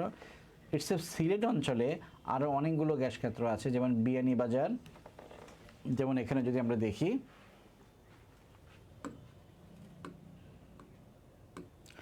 যে বিয়ানীবাজার এই গ্যাস ক্ষেত্রটা আছে সিলেটে, ফেঞ্জুগঞ্জ সিলেট, জালালাবাদ সিলেট, কৈলাসটিলা এবং যোগীগঞ্জ সিলেট। মৌলভীবাজার জেলায় সিলেট গ্যাস ক্ষেত্র আছে কমলগঞ্জ এবং রশিদপুর। এটা হচ্ছে সেই বিবিয়ানা যেখান থেকে দৈনিক সবচেয়ে বেশি গ্যাস উত্তোলিত হয়। সুনামগঞ্জ এবং নেত্রকোনার মাঝামাঝি যে গ্যাস ক্ষেত্রটা আবিষ্কার হয়েছে সেটা হচ্ছে সুনেত্র, সু দিয়ে সুনামগঞ্জ, নেত্র দিয়ে নেত্রকোনা। ঠিক আছে, আচ্ছা এবার দেখেন ব্রাহ্মণবাড়িয়া অঞ্চলে আমরা তিনটা গ্যাস ক্ষেত্র দেখি, একটা হচ্ছে তিতাস, একটা হচ্ছে শালদা নদী, একটা হচ্ছে মেঘনা। কুমিল্লা অঞ্চলে বাঙ্গুরা, বাখরাবাদ, শ্রীকাইল। নোয়াখালী অঞ্চলে আমরা দেখিয়েছি বেগমগঞ্জ, সুন্দরগঞ্জ এবং ফেনীতে ফেনী। আচ্ছা এরপরে এখানে দেখেন সবগুলো আসলে ইম্পর্টেন্ট না, কামতাটা ইম্পর্টেন্ট, সেটা হচ্ছে গাজীপুরে, এবং ভোলারটা আমরা অলরেডি আমাদের চিত্রে দেখিয়েছি, শাহবাজপুর, ভোলা নর্থ এবং ইলিশা এক। এটা হচ্ছে উপকূলীয় অঞ্চলে তিনটি গুরুত্বপূর্ণ গ্যাস ক্ষেত্র। আচ্ছা এরপর আমরা এটাও দেখিয়েছি। আচ্ছা এখন আমরা দেখব, অর্থাৎ আমরা বাংলাদেশের খনিজ সম্পদের প্রথম অংশটা দেখিয়েছি যে বাংলাদেশের কোন কোন অঞ্চলে গ্যাস পাওয়া যায় এবং গুরুত্বপূর্ণ গ্যাস ক্ষেত্রগুলো। ঠিক আছে, এখন আমরা দেখব বাংলাদেশের কোন কোন অঞ্চলে তেলের সন্ধান পাওয়া যায় এবং এই তেলের ক্ষেত্র কয়টি। বাংলাদেশে মূলত দুটো জায়গায় তেল পাওয়া যায়, একটা হচ্ছে সিলেটের হরিপুর আর একটা হচ্ছে মৌলভীবাজারের অংশে। প্রথমেই দেখেন এটা হচ্ছে সিলেটের হরিপুর, এটা বাংলাদেশের অন্যতম একটি তেল ক্ষেত্র। এরপরে যেটা আছে, আচ্ছা তাহলে দেখেন বাংলাদেশের খনিজ তেল কোথায় কোথায় পাওয়া যায়। বাংলাদেশের খনিজ তেলের তেল ক্ষেত্র আছে, বাংলাদেশের খনিজ তেল ক্ষেত্র আছে দুটো জায়গায়, এক হচ্ছে সিলেটের হরিপুরে, একটা হচ্ছে বরমচালে। একটা হচ্ছে হরিপুর, একটা হচ্ছে বরমচাল। এই হরিপুরের যে গ্যাস ক্ষেত্র সেটি 1986 সালে আবিষ্কৃত হলেও 1994 সালে সেটি বন্ধ হয়ে যায়। অর্থাৎ বাংলাদেশে এই মুহূর্তে কোনো খনি থেকে তেল পাওয়া যায় না। এই মুহূর্তে বাংলাদেশের কোনো খনি থেকে আমরা তেল পাই না। তাহলে তেল উৎপাদনের জন্য দুটি ক্ষেত্র ইম্পর্টেন্ট, একটা হচ্ছে হরিপুর, অন্যটি হচ্ছে বরমচাল। বরমচাল কোথায়? বরমচাল হচ্ছে মৌলভীবাজারে। আচ্ছা এরপর আসেন বাংলাদেশের কয়লা ক্ষেত্র। আচ্ছা এই হচ্ছে বাংলাদেশের কয়লা ক্ষেত্রের সার্বিক চিত্র। প্রথম যে জায়গাটা সেটা হচ্ছে জয়পুরহাট, বাংলাদেশের প্রথম কয়লা ক্ষেত্র যেখানে বাংলাদেশের প্রথম কয়লা পাওয়া যায়। এটা হচ্ছে জয়পুরহাটে জামালগঞ্জ, এটা হচ্ছে জামালগঞ্জ জয়পুরহাট যেখানে বাংলাদেশের প্রথম কয়লা পাওয়া যায় এবং এখানে অনেক উন্নত মানের কয়লা পাওয়া যায় এবং সবচেয়ে বেশি কয়লার রিজার্ভ রয়েছে। আচ্ছা এরপর যদি আমরা দেখি দিনাজপুর, এটা হচ্ছে দিনাজপুরের দিঘিপাড়া, যেটা আরেকটা হচ্ছে কয়লার অন্যতম উৎস। এরপরে দেখেন এরপরে হচ্ছে একইভাবে দিনাজপুরের বড় পুকুরিয়া। তাহলে দিনাজপুরের দুটো জায়গা অলরেডি আমরা দেখেছি, আরেকটা জায়গা আছে সেটা হচ্ছে দিনাজপুরের ফুলবাড়ি, ঠিক আছে, এবং রংপুরের খালাসপীর। তাহলে মোটামুটি বাংলাদেশের এই পাঁচটা জায়গা, যেটা তিনটা জেলা জুড়ে রয়েছে, এই স্থানগুলো কয়লার জন্য খুবই গুরুত্বপূর্ণ। এটা আমরা যদি আরেকবার রিক্যাপ করি, প্রথম যে জায়গা থেকে কয়লা উত্তোলন করা হয় সেটা হচ্ছে জামালপুর জয়পুরহাট, জামালগঞ্জ না, জামালগঞ্জ আলাদা জেলা। এরপর হচ্ছে ফুলবাড়ি দিনাজপুর, দিঘিপাড়া দিনাজপুর, বড়পুকুরিয়া দিনাজপুর এবং খালাসপীর রংপুর। এই জায়গাগুলো আমরা একটু স্মরণে রাখার চেষ্টা করব, ঠিক আছে।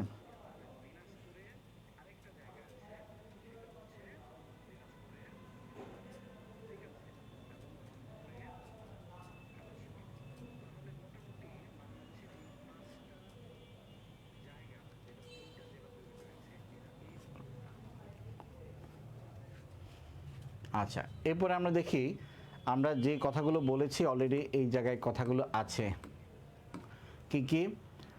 জামালগঞ্জ 1961, অর্থাৎ 1961 সালে প্রথম কয়লা আবিষ্কার হয় বাংলাদেশের অঞ্চলে, আর এটাই হচ্ছে সর্ববৃহৎ কয়লা খনি এবং বিটুমিনাস কয়লা, মানে সবচেয়ে উন্নত মানের কয়লা এখানে পাওয়া যায়। এরপর হচ্ছে 1985 সালে বড়পুকুরিয়া, 1989 সালে খালাসপীর, 95-তে দিঘিপাড়া এবং সর্বশেষ 1997 সালে ফুলবাড়ি। এই ফুলবাড়িতেই 2006 সালে এক ধরনের বড় ধরনের আন্দোলন হয়, সেটা হচ্ছে উন্মুক্ত পদ্ধতিতে কয়লা উত্তোলনের বিরোধিতা নিয়ে সেখানে আন্দোলন হয়। ঠিক আছে, এরপরে বাংলাদেশের প্রাকৃতিক গ্যাস, খনিজ তেল, কয়লার এসবের বাইরেও বাংলাদেশের গুরুত্বপূর্ণ যে কয়লা প্রাকৃতিক সম্পদগুলো রয়েছে, দেখেন দিনাজপুরের এই অংশে তামা রয়েছে, দিনাজপুরের মধ্যপাড়ায় তামা, আরেকটা হচ্ছে কঠিন শিলা মধ্যপাড়া। সুতরাং দিনাজপুরে এর আগে আমরা দেখেছি কয়লা পাওয়া যায়, দিনাজপুরের মধ্যপাড়ায় তামা পাওয়া যায় এবং মধ্যপাড়াতে তামার পাশাপাশি কঠিন শিলা পাওয়া যায়। এছাড়া যদি আমরা এই অঞ্চলগুলোতে দেখি, প্রথমে দেখি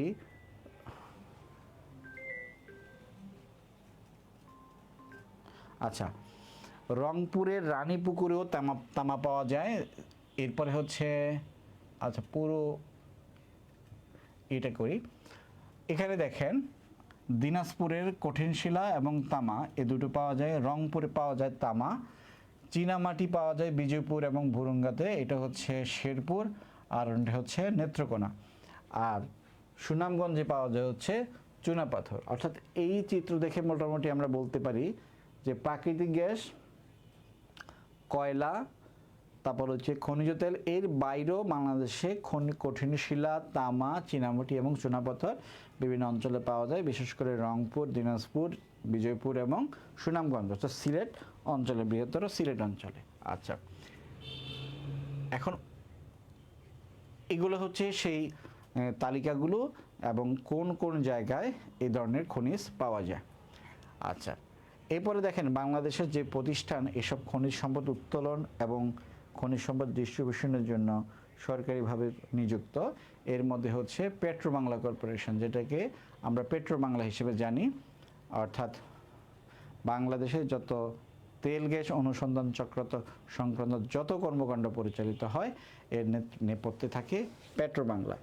আচ্ছা, এইখানে একটা জায়গা আছে, আমি একটু ক্লিয়ার করি, সেটা হচ্ছে পিএসসি।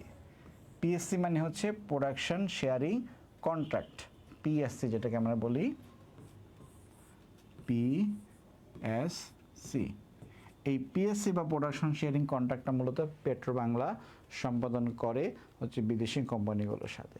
আর যদি প্রশ্ন আসে বাংলাদেশের গ্যাস ক্ষেত্র কয়টি, 48টি। এই 48টি গ্যাস ক্ষেত্র মূলত এই যে পরিকল্পনা বা গ্যাস ক্ষেত্র ভাগ করা, এই কাজটা করে হচ্ছে পেট্রো বাংলা। ঠিক আছে,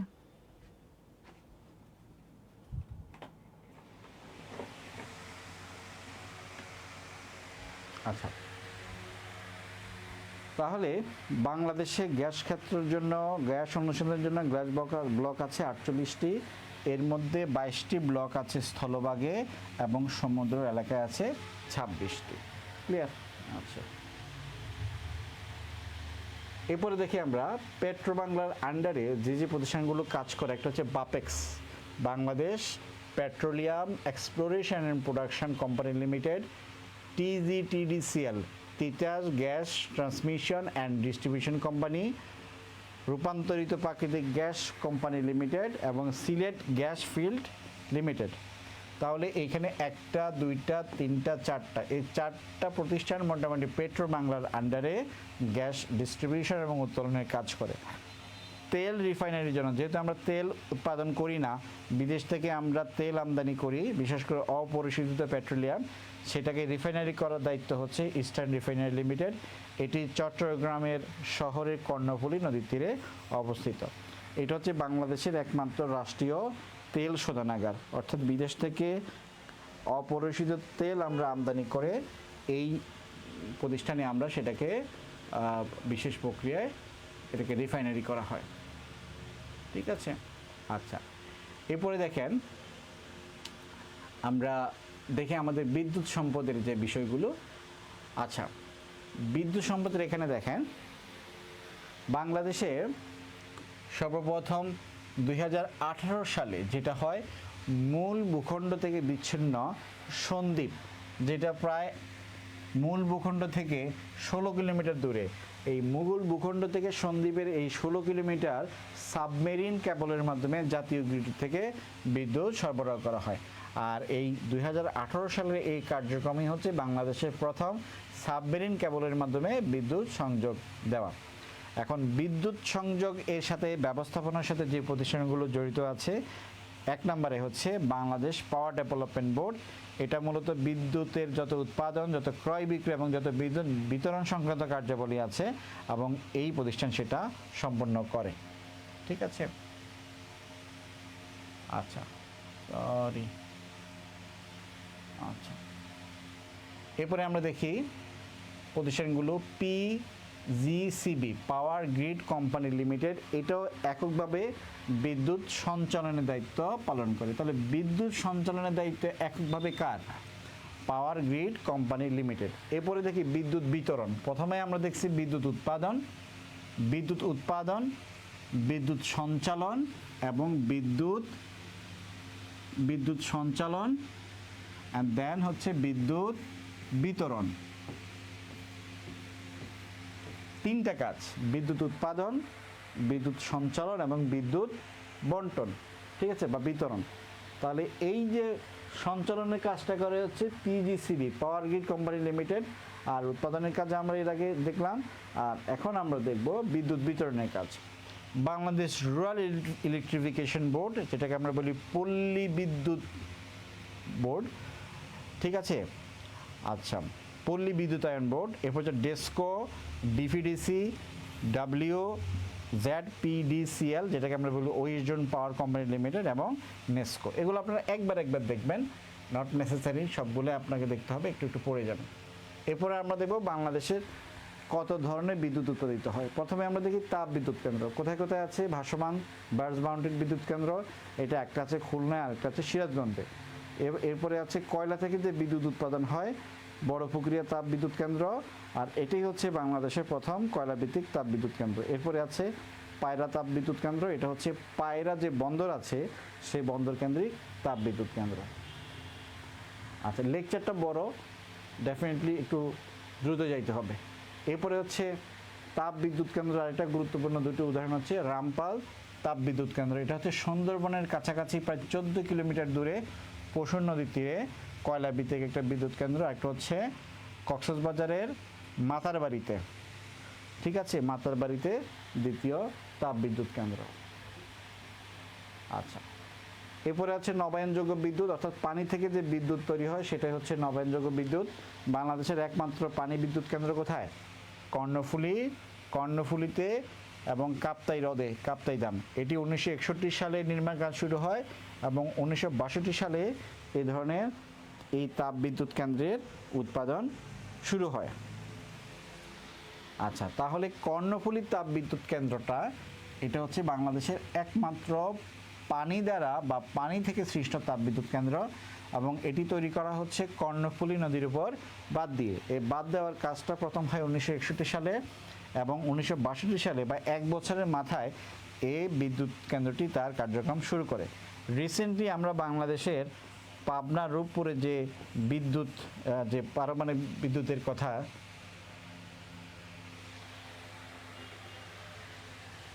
আচ্ছা আচ্ছা সেটা হচ্ছে বাংলাদেশের পারমাণবিক বিদ্যুৎ কেন্দ্র রূপপুর পাবনা। আচ্ছা আর এই বিদ্যুৎ কেন্দ্র নির্মাণের জন্য বাংলাদেশ রাশিয়ার সাথে একটি দ্বিপাক্ষিক চুক্তি সম্পাদন করে। আচ্ছা নবায়নযোগ্য বিদ্যুৎ আরেকটা উদাহরণ হচ্ছে সৌর বিদ্যুৎ। বাংলাদেশের প্রথম সরকারি বিদ্যুৎ কেন্দ্র হচ্ছে মানে সৌর বিদ্যুৎ কেন্দ্র, দেখেন প্রথম সৌর বিদ্যুৎ প্রকল্প হচ্ছে নরসিংদী জেলায়। এবারে বলতেছে বাংলাদেশের প্রথম সরকারি সৌর বিদ্যুৎ কোথায়? কাপ্তাই রাঙ্গামাটিতে। এরপরে বলতে সর্ববৃহৎ সৌর বিদ্যুৎ কেন্দ্র ময়মনসিংহ জেলায়। এই তিনটা প্রশ্ন কিন্তু আপনাদের অনেক কনফিউশন করবে। নরসিংদী জেলায় প্রথম সৌর বিদ্যুৎ প্রকল্প, আর সরকারিভাবে প্রথম সৌর বিদ্যুৎ প্রকল্প কোথায়? কাপ্তাই রাঙ্গামাটিতে। আর বৃহৎ সৌর বিদ্যুৎ কেন্দ্র হচ্ছে ময়মনসিংহ জেলায়। এই সৌর বিদ্যুতের পাশাপাশি আরেকটা নবায়নযোগ্য বিদ্যুৎ আছে, সেটা হচ্ছে বায়ুশক্তি। ফেনীর সোনাগাজীতে মুহুরীর বাঁধের তীরে সর্বপ্রথম বাংলাদেশে বায়ুবিদ্যুৎ কেন্দ্র তৈরি করা হয়। এছাড়া বর্তমানে কুতুবদিয়াতেও বায়ুবিদ্যুৎ কেন্দ্র রয়েছে। শক্তি সম্পদ বিইআরসি, যেটা মূলত বাংলাদেশে যতগুলো ন্যাচারাল রিসোর্স রয়েছে এগুলোর দাম বা এগুলোর মূল্য নির্ধারণে এই প্রতিষ্ঠান কাজ করে, বাংলাদেশ এনার্জি রেগুলেটরি কমিশন। আচ্ছা, ওকে, আসেন, অনেকের ধৈর্যচ্যুতি ঘটতে পারে, তারপর আমরা দেখব BCIC Bangladesh chemical industries corporation, BSFIC Bangladesh sugar and food industries corporation, ঠিক আছে। এরপরে বিএসটিআই, এটা খুবই গুরুত্বপূর্ণ, Bangladesh standards and testing institution. এটার কাজ কি? এটার কাজ হচ্ছে এটি দেশের মান নিয়ন্ত্রণকারী একমাত্র প্রতিষ্ঠান এবং 1985 সালে এটি প্রতিষ্ঠিত হয়। আচ্ছা, শিল্প মন্ত্রণালয়ের আন্ডারে আরও কিছু প্রতিষ্ঠান রয়েছে, যেমন বিএসসিআইসি, যেটাকে আমরা বলি Bangladesh small and cottage industries, আর একটা হচ্ছে Bangladesh industrial technical assistance centre. এগুলো আপনারা সব প্রতিযোগিতাপূর্ণ বইতে পাবেন, এটা আমি আসলে এক্সট্রা কিছু দেই নাই, ঠিক আছে। তৈরি পোশাক সংক্রান্ত কিছু তথ্য আছে এখানে, আপনারা একটু দেখে নেবেন, এটা অনেকেই জানেন। পাট শিল্প নিয়ে আমরা অলরেডি বলেছি। এখানে যেটা বলা আছে, বাংলাদেশের প্রধান 3টি পাট শিল্প হচ্ছে নারায়ণগঞ্জ, চট্টগ্রাম এবং খুলনা। অবশ্য সবচেয়ে বেশি সরকারি পাট কল আছে খুলনাতে। প্রাচ্যের ড্যান্ডি নামে পরিচিত হচ্ছে নারায়ণগঞ্জ, এবং বাংলাদেশের সর্ববৃহৎ পাটকল যেটা আদমজি পাটকল, সেটা বন্ধ হয়ে যায় কখন? 30 জুন 2002 সালে। এটা গত বিএনপির আমলে এটা হয়ে যায়। এরপর আমরা দেখি বাংলাদেশের সার শিল্প কোথায় কোথায়। আচ্ছা, সবগুলো আমরা একসাথে একটু মার্ক আউট করি। আচ্ছা, দেখেন বাংলাদেশে কোথায় কোথায় সারের ফ্যাক্টরি বা সার উৎপাদন হয়। প্রথমে আমরা দেখি নরসিংদীর পলাশে ইউরিয়া সার ফার্টিলাইজার লিমিটেড। এরপরে হচ্ছে চট্টগ্রামে কর্ণফুলী ফার্টিলাইজার কোম্পানি লিমিটেড। একই সাথে এখানে আরেকটা হয়, সেটা হচ্ছে দুটো প্রতিষ্ঠান রয়েছে, ট্রিপল সুপার ফসফেট লিমিটেড। আমরা দেখি ব্রাহ্মণবাড়িয়ার Ashuganj fertiliser and company limited, সিলেটের ফেঞ্জুগঞ্জে শাহজালাল ফার্টিলাইজার লিমিটেড, এবং এটা হচ্ছে জামালপুরে যমুনা ফার্টিলাইজার কোম্পানি লিমিটেড। অর্থাৎ এই অঞ্চলগুলোতে বাংলাদেশে অন্যতম বৃহত্তর মানে যে অঞ্চলে বাংলাদেশের সার উৎপাদন কারখানা রয়েছে, এগুলোর বর্ণনা এখানে আছে, এটা আমরা স্কিপ করতে পারি। কাগজ শিল্প, বাংলাদেশে 3টা কাগজ কল আছে, একটা হচ্ছে কর্ণফুলী কাগজ কল, খুলনা নিউজপ্রিন্ট মিল এবং উত্তরবঙ্গ। আর খুলনা নিউজপ্রিন্ট মিল যেটা, এটা হচ্ছে এশিয়ার বৃহত্তম কাগজের কল। আচ্ছা, হ্যাপি ভূঁইয়া, আপনাদের জেলা নারায়ণগঞ্জ, ধন্যবাদ, নারায়ণগঞ্জ থেকে সংযুক্ত আছেন। আচ্ছা, এরপর আমরা দেখি জাহাজ শিল্প। বাংলাদেশের 3টা শিপইয়ার্ড আছে মূলত, খুলনা শিপইয়ার্ড, আনন্দ শিপইয়ার্ড এবং ওয়েস্টার্ন শিপইয়ার্ড। আর বাংলাদেশে প্রথম যেটা 2008 সালে একটি জাহাজ রপ্তানি করা হয়, সেটা হচ্ছে ডেনমার্কে স্টেলা মেরিস নামে। আচ্ছা, সিমেন্ট কোম্পানি রয়েছে 3টি, Chhatak cement company limited, Lafarge Holcim Bangladesh limited এবং শাহ সিমেন্ট ইন্ডাস্ট্রি লিমিটেড, ঠিক আছে। ঔষধ শিল্প বাংলাদেশ খুবই গুরুত্বপূর্ণ। বাংলাদেশের সর্বপ্রথম ঔষধ নীতি কত সালে? 1992 সালে। বাংলাদেশের সর্বপ্রথম ঔষধ নীতি প্রণয়ন করা হয় 1982 সালে। একইভাবে 1982 সালে যেটা হয়, রোহিঙ্গাদের নাগরিকত্ব বাতিল করা হয়। আচ্ছা, বাংলাদেশ প্রথম ওষুধ রপ্তানি করে কত সালে? 1987 সালে। দেশের ঔষধ রপ্তানির পথিকৃৎ যেটাকে আমরা দেখি স্কয়ার ফার্মাসিউটিক্যালস লিমিটেড, ঠিক আছে। এই তথ্যগুলো একটু দেখে যাবেন। কিছু তথ্য আমি একটু রিড আউট করতেছি। আচ্ছা, চামড়া শিল্পের তথ্য আছে। আচ্ছা, চামড়া শিল্প হচ্ছে আমাদের সর্বশেষ তথ্য। বাংলাদেশের 90% বলা হচ্ছে কালো ছাগল বা ব্ল্যাক বেঙ্গল জাতের। এটাকে আরেকটার নামে ডাকা হয়, সেটা হচ্ছে কুষ্টিয়া গ্রেড। অর্থাৎ বাংলাদেশের যত চামড়া রপ্তানি হয়, ছাগলের চামড়া সবচেয়ে বেশি যেটা রপ্তানি হয় সেটা হচ্ছে, আচ্ছা ওকে, ঠিক আছে, নারায়ণগঞ্জ সবার।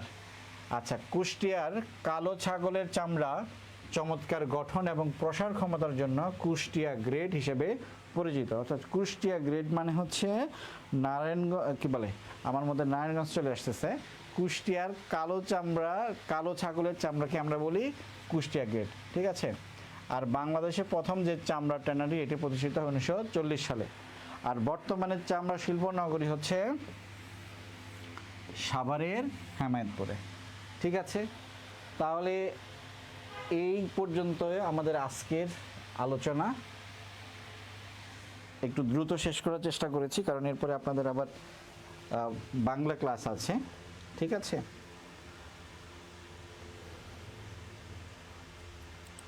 একটু স্লো যেতে পারতাম, কিন্তু আপনাদের বাংলা ক্লাসের জন্য আর একটু দ্রুত যেতে হয়েছে।